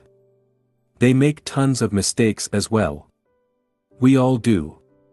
It's part of being human. One of the most ridiculous things we try to do as human beings is to want to change the past. What happened in the past was supposed to happen. Because it did happen. Now, the question is, what are you going to do about it? How to deal with resentment. To start letting go of resentment, we'll discuss the importance of 1. Changing/reevaluating your interpretation. 2. Confronting the situation. 3. Forgiving, breaking free from identification, and 4. Forgetting, stopping the repetition. Resentment results from your interpretation of something that happened to you. This interpretation leads you to feel betrayed and to experience anger, or even a desire for revenge. By revisiting the scene in your mind, you allow resentment to build and, because you avoid confronting the situation or person at the root of your resentment, the emotion continues to grow. To prevent resentment from building, it is necessary for you to reevaluate your interpretation of what happened, while confronting the situation or person you resent. After doing this, you must be willing to forgive and release your resentment. Finally, you must choose to forget. This entails not replaying the scene in your mind over and over again. 1. Changing/reevaluating your interpretation. To put things into perspective, it is important for you to look at your interpretation of what happened. Might you have overdramatized the situation? Is it possible you misinterpreted something? Ask yourself, what exactly happened? After you remove your interpretation, only the hard facts will remain. Looking at what really happened may provide you with valuable insights, allowing you to replace your current interpretation with a more empowering one. 2. Confronting the situation. If your resentment is directed toward people, perhaps you need to have an honest discussion with them and share how you feel. Often, resentment builds up when you don't share your feelings with the person you resent. This is often due to fear of appearing vulnerable, fear of hurting the other person, or fear of negatively impacting your relationship with that person. If you can't talk to that person directly, an alternative is to write a letter. Even if you don't send it, the simple act of writing the letter may help you release some of your resentment. 3. Forgiving. Now you've found a channel to express yourself, you can start to forgive. You've looked at the hard facts and re-evaluated your interpretation. If needed, you had an honest discussion with the person you resent. You did what you had to do, and can now let go. Think of the negative consequences created by resentment. Write down how it affects your happiness and peace of mind. Remember, resentment is the result of your attachment to the past. Forgiveness is simply reconnecting with the only thing that is real, the present, while forgetting about what isn't real, the past. Then, release it. Imagine how your life would be and how you would feel once you've let go of the resentment. Do it right now. Then, let go. Forgive. Remember, forgiving is an act of self-love. You forgive not just because you have compassion, but because you value your happiness more than anything else. As you forgive, you let go of the attachment to your story, and you distance yourself from the thoughts related to it. To let go of resentment, you can use the 5-step process introduced in the section, Letting Go of Your Emotions. 4. Forgetting. Finally, forget. Forgetting is when you stop entertaining thoughts of resentment and simply move on. When such thoughts arise, let them go. Over time they will lose their power. Action step. Complete the exercise in the corresponding section of the workbook, Section 4. How to use your emotions to grow, resentment. 25. Jealousy. When you experience jealousy, you desire something someone else has, but you don't currently have. We all feel jealous from time to time, and this is not something you should blame yourself for. In this section, I will explain how jealousy works and provide you with some solutions to deal with it. How to use jealousy to grow. Jealousy stems from the belief you aren't good enough. It comes from a place of lack and scarcity. You want something someone else has, believing that it would fulfill you.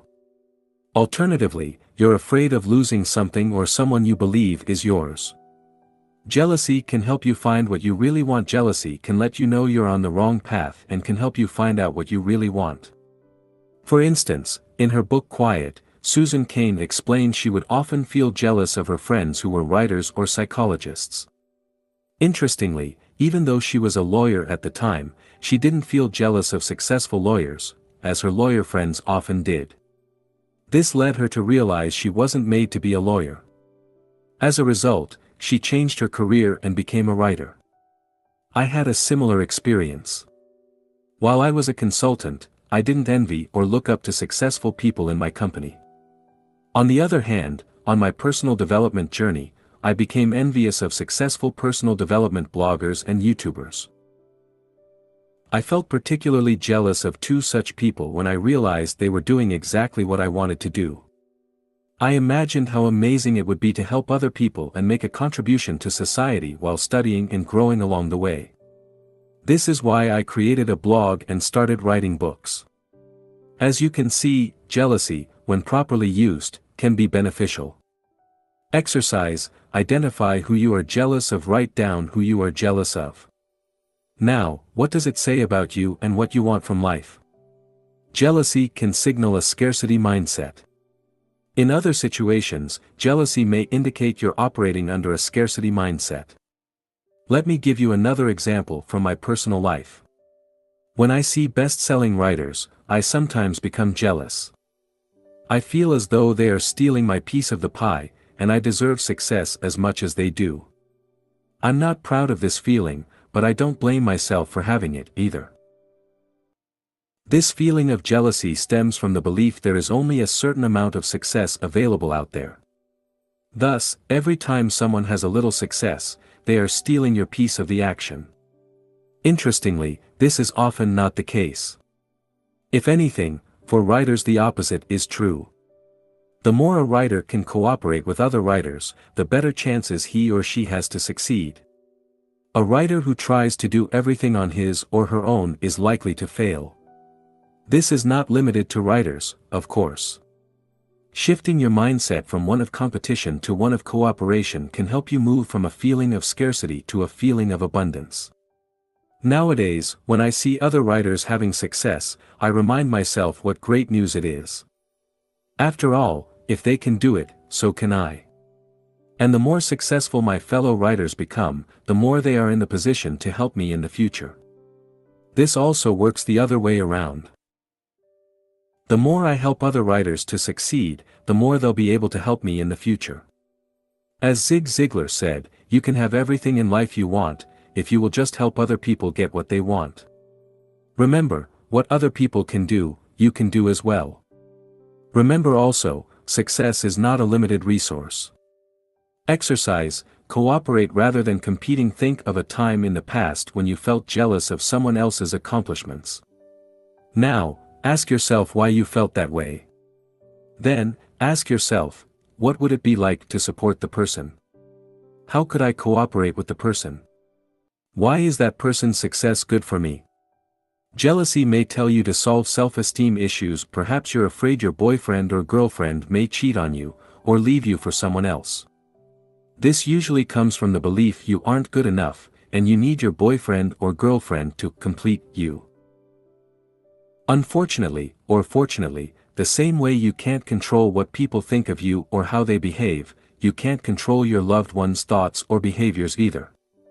Often, the very same desire to control your partner is what pushes them further away. While feeling jealous from time to time is normal, if you're excessively jealous, it is essential you look within you. Your insecurities and fears usually come from a lack of self-esteem and from the fear that you can't or won't be loved. Jealousy may lead to some of the following behaviors: trying to control your partner. You may check your partner's phone or emails or prevent them from going out to see their friends. Testing your partner to see whether he or she loves you. You may expect your partner to behave in a certain way, and when he or she doesn't, you feel betrayed. This stems from the belief that you shouldn't have to tell your partner what you want or need. He or she should be able to guess. Imagining things that aren't there. You make up all sorts of stories in your mind by extrapolating facts. I invite you to refer to the section, Not Being Good Enough, to discover how to develop a healthier self-esteem. Jealousy may signal you to stop comparing yourself with others. One kind of lingering discontent, shared by millions, is the notion that others are happier than they are. I assure you, they are not. If you could only see the secret sorrows of those whose smiles and activities seem to indicate happiness. If you could only see how fervently they wish to be somewhere else, doing something different, being someone other than who they are. Vernon Howard, The Power of Your Supermind. Jealousy often results from comparison with others. It is important to realize this type of comparison is generally as counterproductive as it is biased. Indeed, you seldom compare apples to apples. You look at some of your friends' successes, but you fail to realize this is only part of the picture. While they may seem happy and successful on the surface, it is quite possible they are unhappy or even depressed. The point is, rather than assuming your friends are happier than you are, it is better to assume that you are as happy as they are. Also, guard against looking only at areas in which your friends seem to have it better than you.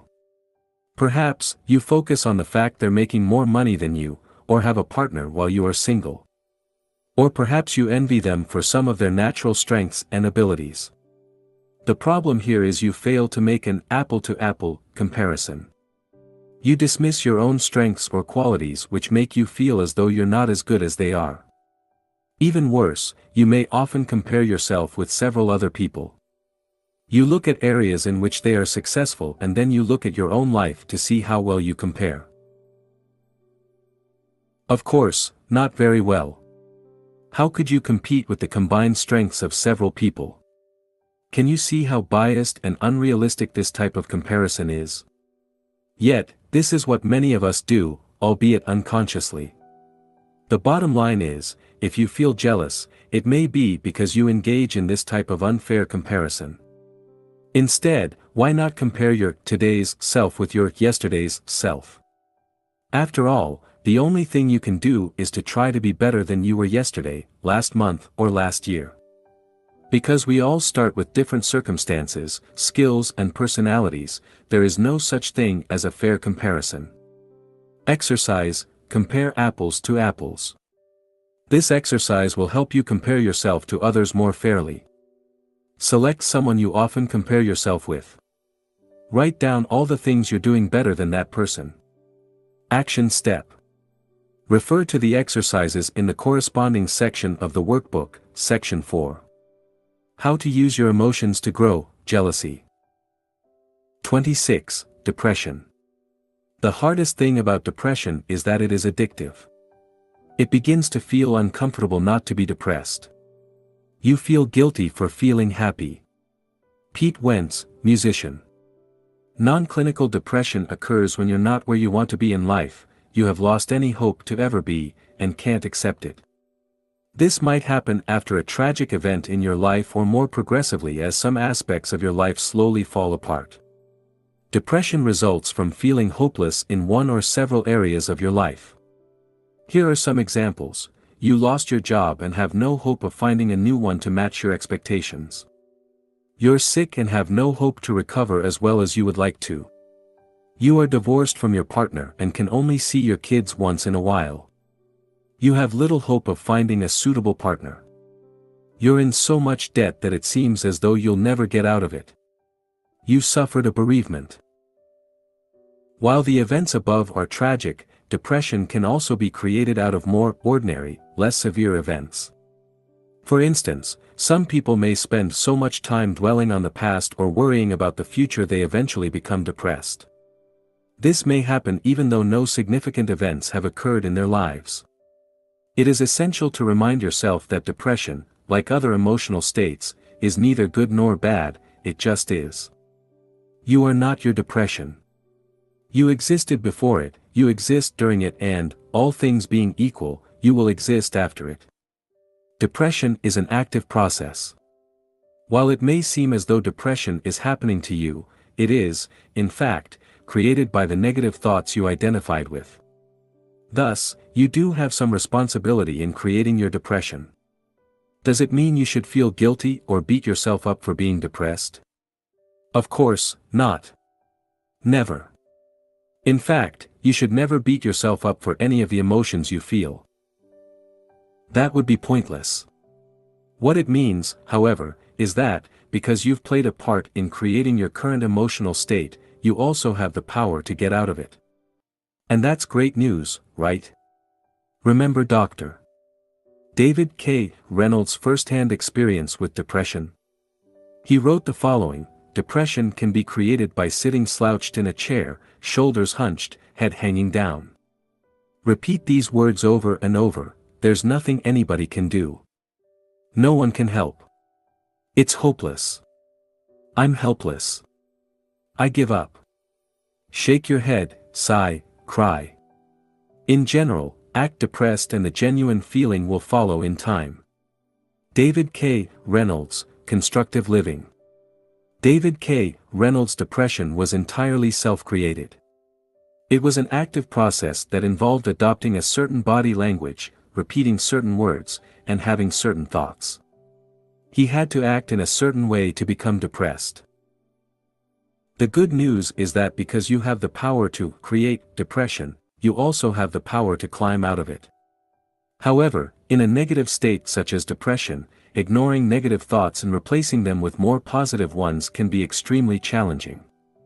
Even if you try to think positive thoughts of gratitude, joy, or happiness, at first, they will seem to have no power. But you may experience other negative emotions such as anger, for instance. You may ignore your anger at first. Your friends may even encourage you to do so. They would rather see you quiet and depressed than angry. However, sometimes anger may help you move up the emotional ladder and overcome depression. Keep in mind, any emotions other than depression can help, and learn to embrace whatever emotional state seems to give you more energy, and therefore provide more power to move up the emotional ladder. David K. Reynolds also suggests that feelings fluctuate over time even with depressed people. He wrote, "In the deepest depression there are ripples and waves of somewhat lighter moods. You can use moments when you feel slightly better to take whatever action may be beneficial to you at that time. How to use depression to grow. Depression is a sign you've lost touch with reality. Have you noticed that human beings are one of the few species on Earth that have the ability to become depressed? This is because they are the only ones who can get lost in their mind and become enslaved by negative thoughts and disempowering stories. Depression is a sign that you need to move away from your mind, by letting go of your worries about the past/future or your interpretation of the present situation, and reconnect to the present moment. It can be a powerful invitation to let go of the identity you've been clinging to for so many years. This identity is what led you to believe you should be doing certain things, making a certain amount of money, adopting a certain lifestyle, or developing a certain social status. Depression invites you to reconnect with your body and emotions while getting out of your head. After all, didn't your mind create the depression in the first place? Some people who experience severe grief, sadness, or depression like to keep themselves busy to avoid thinking. When depressed, more thinking is seldom the solution. You rarely see people getting out of depression by using their mind. Therefore, instead of thinking, you want to reconnect with your body. Exercising is a great way to do this and has been shown to be effective in improving your mood. For additional information, refer to the section, The Benefits of Exercising. In some rare cases, severe depression can lead people to separate from their mind. When this happens, their story suddenly drops. Apparently, this is what happened to Eckhart Tolle, as he recalls in his book, The Power of Now. He had a sudden awakening and his mind stopped. Here is what he wrote about his experience. This withdrawal must have been so complete that this false, suffering self immediately collapsed, just as if a plug had been pulled out of an inflatable toy. Eckhart Tolle. In summary, depression tells you to let go of your ego and reconnect with reality. It invites you to get out of your mind, which can only recall the past or anticipate the future, and live more in the present. Severe depression may require the help of a professional, but for milder depression here are some mediating strategies. Exercise, reconnect with your body and your emotions to overcome depression. It is essential for you to escape your mind. It's easier to feel your way out of depression than to think your way out of it. I would venture to say that most people spend over 90% of their lives in their mind. They have only rare moments of lucidity when they are fully aware and present. For instance, they don't listen to people, but they judge and interpret what they say. Anticipate what they'll say next, and/or get lost in their thoughts. All these things happen at the mind level and show how people are not fully present. Because they either live in the past or in the future, i.e. in their mind, they experience a number of negative emotions. Below are some of the things you can do to reconnect with your body and your emotions. Exercise. As previously discussed, exercising is a great way to calm your mind and connect with your body, and it has a positive effect on your mood. Meditate. Meditation is an effective way to observe your mind and stop identifying with your thoughts so heavily. Meditation is simply a tool to help you reconnect with reality by observing thoughts, emotions, and sensations instead of getting lost in your mind. Activity. Getting busy allows you to avoid excessive thinking. Instead of feeding your depression with constant negative thoughts, concentrate your attention on something else. Focus on others. As mentioned in Dale Carnegie's book, How to Stop Worrying and Start Living, Alfred Adler used to say to his melancholia patients, "You can be cured in 14 days if you follow this prescription. Try to think every day how you can please someone." Whether or not it is accurate, focusing on others can certainly help you forget about your own issues and focus on something more positive. Unfortunately, when you feel depressed you won't want to do any of these things. However, as you start moving and start keeping yourself busy, your situation will gradually improve, and it will become easier and easier. Thus, it is important to take things just one step at a time. Action step. Refer to the exercises in the corresponding section of the workbook, Section 4. How to use your emotions to grow, depression. 27. Fear/discomfort. Life always begins with one step outside of your comfort zone. Shannon L. Alder, inspirational author. Whenever we try something new, we experience anxiety. We are afraid of the unknown. This is why we like to maintain our daily routine and stay within our comfort zones. From our brain's point of view, this makes perfect sense. If our current habits allow us to be safe and avoid any potential threat to our survival, or the survival of our ego, why bother changing them? This explains why we often keep the same routine, or have the same thoughts over and over. It is also why we may experience a lot of internal resistance when trying to change ourselves. Thus, when we try to move beyond our comfort zones, we experience fear and distress. Now, do we want to stay in the same place most of our lives and avoid taking any risks, or do we want to pursue our dreams and see what we are truly capable of becoming? We have to remember, most of our fears are a threat only to our ego, not to our survival. Generally, they aren't physical threats, but imaginary ones. If we play it safe, we risk missing out on life, and we may regret it later. Below are common fears you may experience: fear of rejection, you're afraid of being rejected. This may be physical rejection from a specific group, but it is generally more subtle. For instance, you may be afraid of making a comment people could disapprove of, asking someone out and being turned down, or sharing your work and being criticized for it. Fear of failure, you're afraid of failing. This usually comes from the deepest fear of not being good enough, i.e., you are afraid of being ridiculed and believe that failure will erode your self-esteem. Fear of loss, human beings have an aversion to loss, which is why we are often more motivated to prevent a loss than to secure a gain. Fear of disturbing, you're afraid of disturbing people. Perhaps due to the belief you're not important enough. As a result, you may feel reluctant to affirm yourself for fear of appearing selfish. Fear of success, you're afraid of success. You may worry you won't be able to sustain it with all the added pressure on your shoulders. How to use fear to grow. The fear of doing something new is often a sign you should go ahead and do it anyway. This indicates a great opportunity for personal growth. Fear, as with any other emotion, only exists in your mind.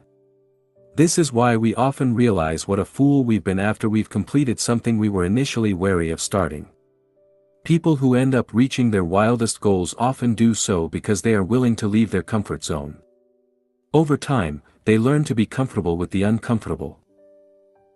Picture one thing you were once afraid to do, that is now no big deal for you. For instance, I bet you were scared the first time you drove, or on your first day at work. Now, didn't you get used to it? The truth is, people have the formidable ability to learn. The key is to grow accustomed to experiencing discomfort once in a while. By not facing your fears on a regular basis, you will greatly limit your potential for development. Staying inside your comfort zone can also erode your sense of self-esteem as, in the back of your mind, you know you're not doing what you're supposed to do. There is a law in nature: things either grow or die.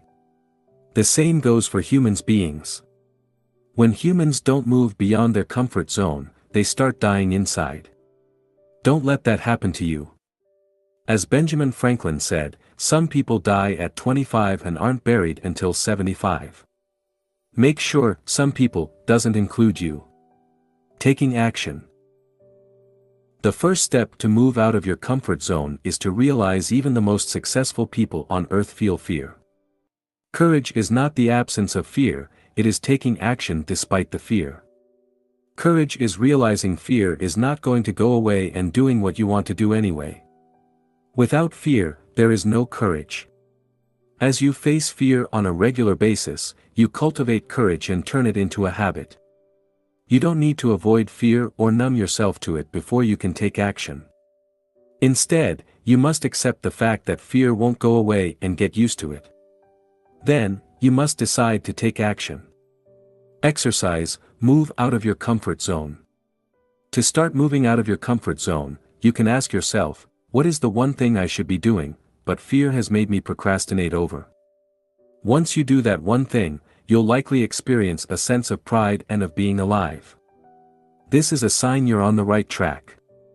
See it as the reward your brain gives you for moving beyond your comfort zone. Action step. Refer to the exercises in the corresponding section of the workbook, Action 4. How to use your emotions to grow, fear/discomfort.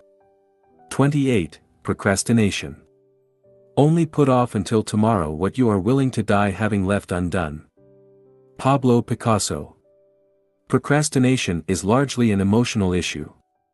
While there are effective techniques to deal with procrastination, for the most part, learning to manage your emotions properly is the key to overcoming your tendency towards delayed action. Why you procrastinate. There are different reasons why people procrastinate. Below are some of them. The task is boring, the task is seen as unimportant, the task is too challenging, or perceived as such, you're afraid you'll do a poor job, or you are habitually lazy. Imagine if the task was lots of fun, perceived as important, and so easy you couldn't fail, would you procrastinate? I believe fear is the main reason people procrastinate. Afraid they'll do a poor job, people would rather put off a task. While they may convince themselves that the task is not urgent or important, or that they are tired, often, the truth is they are scared. Note that procrastination isn't in itself a sign you are lazy or something is wrong with you. We all procrastinate.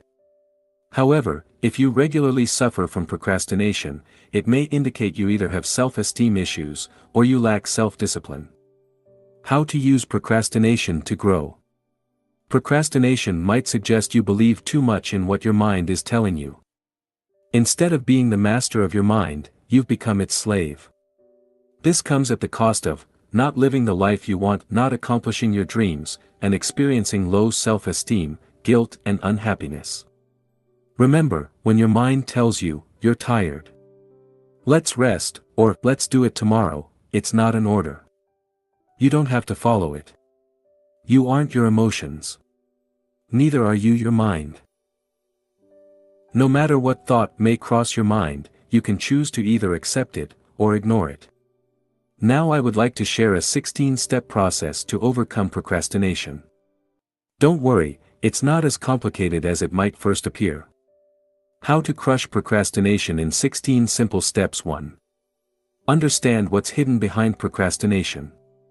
The first step is to understand why you procrastinate. As we've discussed previously, there are specific reasons behind procrastination. Usually, it has to do with fear, and the mind tells you the best way to avoid fear is simply to do nothing. In other words, to procrastinate. Another reason you procrastinate is because the task is difficult. You want to avoid pain as much as possible and maximize pleasure. This is how your brain works. You may also procrastinate because you lack motivation. This happens when the task you work on isn't part of a bigger vision that excites you. If you lack motivation, ask yourself why. Then, consider the following solutions: delegate the task, eliminate the task, reframe the way you perceive the task to make it part of a bigger, and more exciting, vision, restructure the task so that it becomes easier, or just get started. See Step 13. Spend time identifying all the reasons behind your procrastination. Be honest with yourself. 2. Remind yourself of the cost of procrastination. Procrastination is not a minor issue and comes with severe consequences. The direct consequence of procrastination is that you'll achieve far less than you could during your time spent on Earth. The indirect consequence of procrastination is that you may feel bad about yourself. You may blame yourself for not doing what you know you should be doing, which erodes your self-esteem and creates unnecessary worries. Exercise, the cost of procrastination. Now, take a sheet of paper and write down what procrastination costs you. How does it affect your peace of mind? Your self-esteem? Your ability to achieve your dreams? The more you're sick and tired of procrastination, the more likely you will be to actually do something about it. 3. Uncover your story. The third step to overcome procrastination is to identify the story behind it. What are you telling yourself when you feel the urge to procrastinate? What thoughts cross your mind? What excuses do you use? Some common excuses are, I'm too tired, I'll do it tomorrow, I'll do a poor job, and or it's not really important. Let's address some of these excuses right away. I'm too tired. While that may be true, you must realize you're not your mind. You don't need to listen to your mind. Navy SEAL, David Goggins, uses the 40% rule. This rule states that, even when you think you can't take it anymore, you're using only 40% of your brain's capacity. The bottom line is you have great reserves of energy you can tap into when you feel tired. Therefore, working 2 hours on your side business after work isn't going to kill you. I'll do a poor job. If you schedule a task for today, it means you believe you can do it. Thus, the fear of doing a poor job isn't the issue here. After all, if you think you'll do a poor job today, what makes you think you'll do a better job tomorrow? You most likely won't. That's just a story you're telling yourself. I'll do it tomorrow. Doing it tomorrow might not be a big deal. However, if you can't discipline yourself to finish today's tasks, what are the chances you will design your ideal life in the future?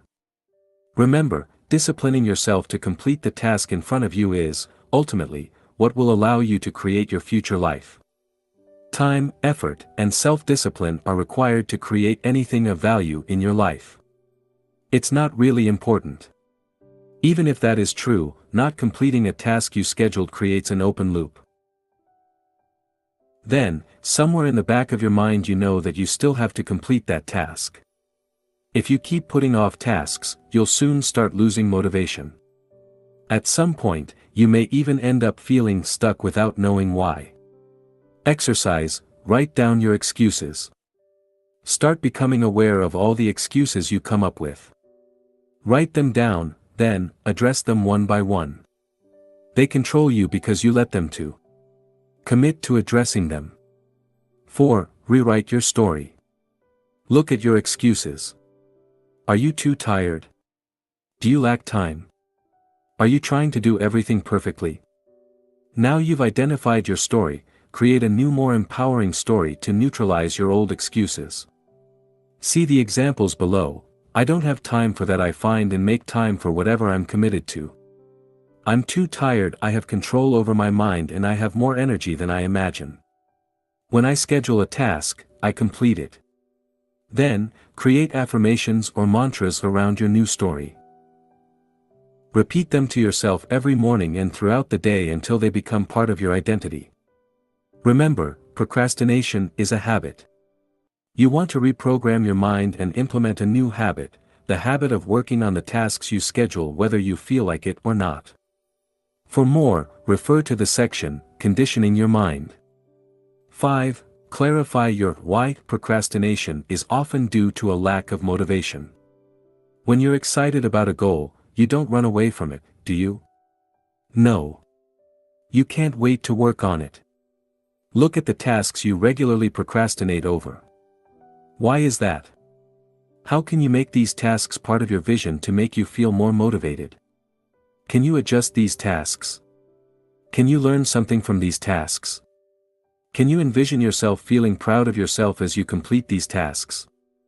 The stronger your reason, your why, the easier it will be for you to overcome your tendency to procrastinate. 6. Identify the ways you distract yourself. The next step is to notice all the ways you distract yourself. What are your own ways to procrastinate? Is it going for a walk? Watching videos on YouTube? Drinking coffee? Or perhaps reading books on how to overcome procrastination?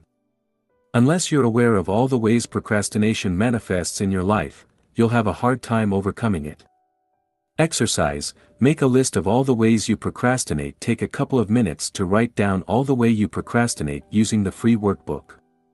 7. Stay with the urge.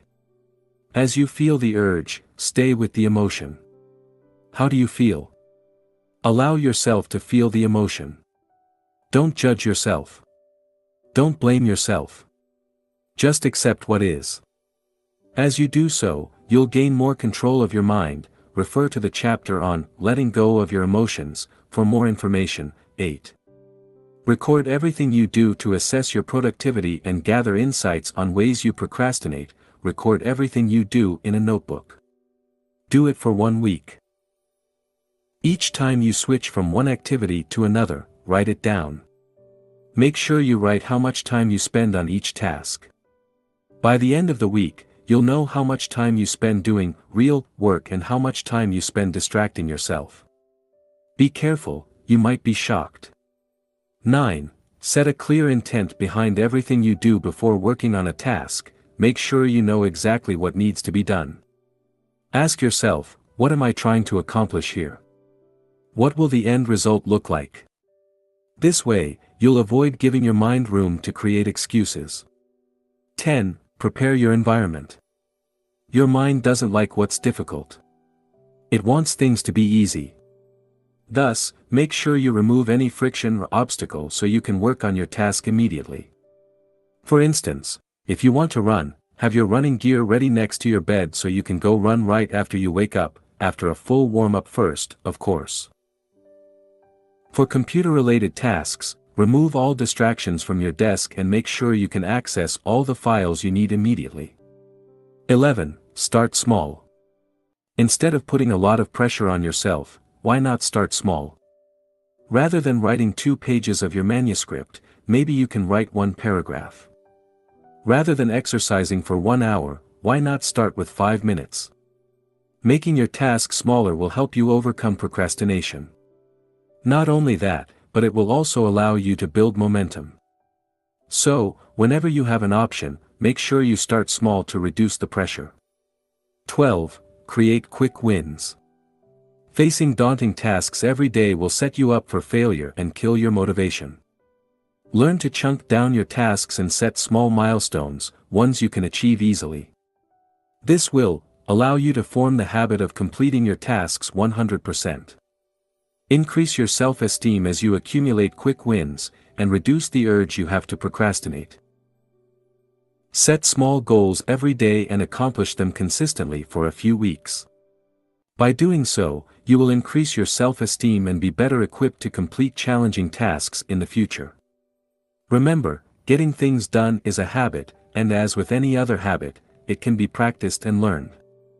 13. Just get started. Often, when you start working on a task, you'll enter what is called the flow, and things become effortless. In these instances, you become so focused on your task motivation will no longer be an issue. The best way to enter a flow state is by getting started.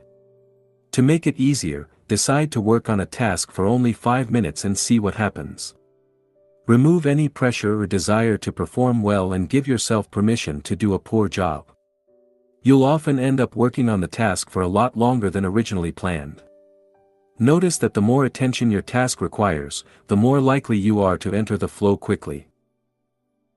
In addition, you can use the 5-second rule introduced by Mel Robbins in her book, The 5-Second Rule. This rule states that you only have a 5-second window to take action before your mind talks you out of it. For more on the 5-second rule, refer to the section, Conditioning Your Mind. 14. Create daily habits to support you. If you tend to procrastinate on important tasks, commit to working on them first thing in the morning. For instance, if you want to write a book, start writing every morning. Start small. For instance, set a tiny goal of writing 50 words a day, and do it every morning.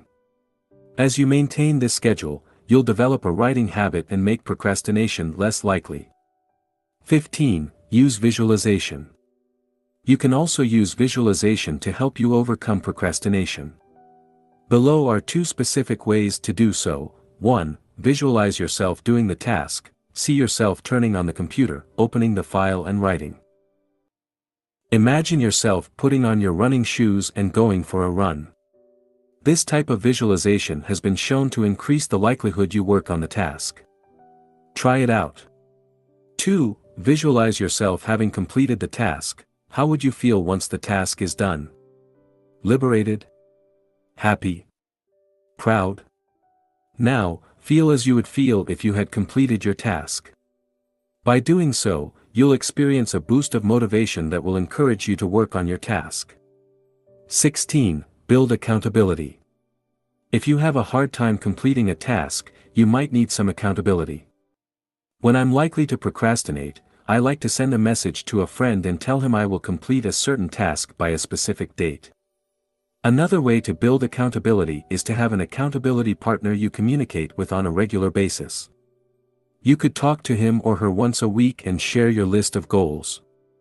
You could look at the important tasks you're likely to put off and set a specific deadline for each one.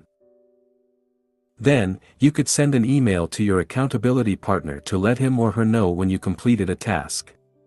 If you follow this 16-step process, you should be able to overcome or, at least, significantly reduce your tendency to procrastinate. Action step. Follow the 16-step process using the corresponding section of the workbook, Section 4. How to use your emotions to grow, procrastination. 29. Lack of motivation. People often say that motivation doesn't last. Well, neither does bathing, that's why we recommend it daily. Zig Ziglar, salesman and motivational speaker. Lacking motivation is usually a sign that you don't have a compelling vision to pursue. People who have an exciting vision seldom lack motivation. While they may experience setbacks along the way and feel frustrated or even mildly depressed, they tend to bounce back quickly by reminding themselves of their vision. Lack of motivation is also a sign you're not following your bliss. It shows there is a misalignment between what you do and who you are. The word enthusiastic comes from Greek and means filled with the divine. If you lack enthusiasm, you're probably out of touch with the essence of who you are. I've never heard of a Nobel Prize winner retiring early because he or she was bored. In fact, most of them will work until the day they die. This is because they have a clear purpose. Similarly, I've never seen billionaires selling their companies to retire on a tropical island. They may have tried but quickly realize how boring their lives have become. The point is, you don't inherently lack motivation, you're just not doing what you're supposed to do. You haven't stretched yourself enough and haven't created a vision that inspires you. Perhaps, you're stuck at the same dead-end job that bores you to tears.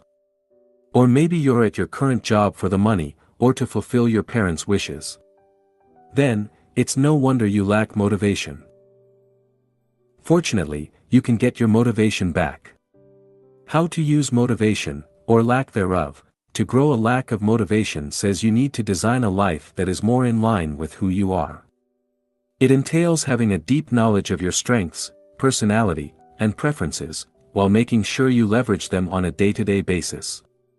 Knowing your strengths. When you spend most of your day doing things you suck at, how do you feel? Probably, not very motivated. Sadly, many people are stuck in jobs that do not allow them to use their strengths. As a result, they keep struggling, and keep wondering if their fate is to suffer the same way for the next 40 years. I've experienced firsthand the difference between working at a job you suck at, and working on something you love and feel good at. I can attest that the level of motivation and energy you have when you do what feels right to you can be extraordinary. Have you noticed you tend to like the things you're good at? You may not necessarily enjoy the task in itself, but receiving positive feedback gives you a sense of pride and make you feel good about yourself. Now, if you were constantly reminded what a poor job you're doing, would you still love that same task? The point is, there are things you are good at as well as things you enjoy doing. Once you identify the tasks you're good at and spend as much time as you can on them, you'll feel more motivated. You may even find yourself enjoying tasks you would never have imagined simply because you're good at them. To be able to focus on your strengths, you may have to redesign your current job description, change jobs within the same company, or change your career altogether. Remember, if every second of the day is a struggle, you're probably not doing what you're supposed to do. You have strengths and your job is to find them. Knowing your personality. This is somewhat related to the previous point since your personality partially determines what you're good at. For instance, if you're an introvert, you're likely to take different career choices than if you were an extrovert. You may prefer spending most of your time alone or in small groups and may stay away from jobs that require you to interact with clients all day long. You may find yourself performing better in a quiet environment. Your core values will also affect your level of motivation. Perhaps, independence is vital for you. If so, being self-employed might be a better idea than having a 9-to-5 job. Or maybe you like novelty and want to be learning constantly. If so, doing the same repetitive job might not bring you much satisfaction. Knowing what motivates you. Sometimes you lack motivation because you set a goal in a way that doesn't inspire you. While the goal may be something you genuinely want, the way you frame it, or work on it is just not motivating you. Let's say you want to lose weight. If none of the reasons behind your goal touch you at an emotional level, you won't feel motivated, and will have a hard time achieving your goal. Thus, your job is to find out what losing weight will do for you. Ask yourself why you want to lose weight.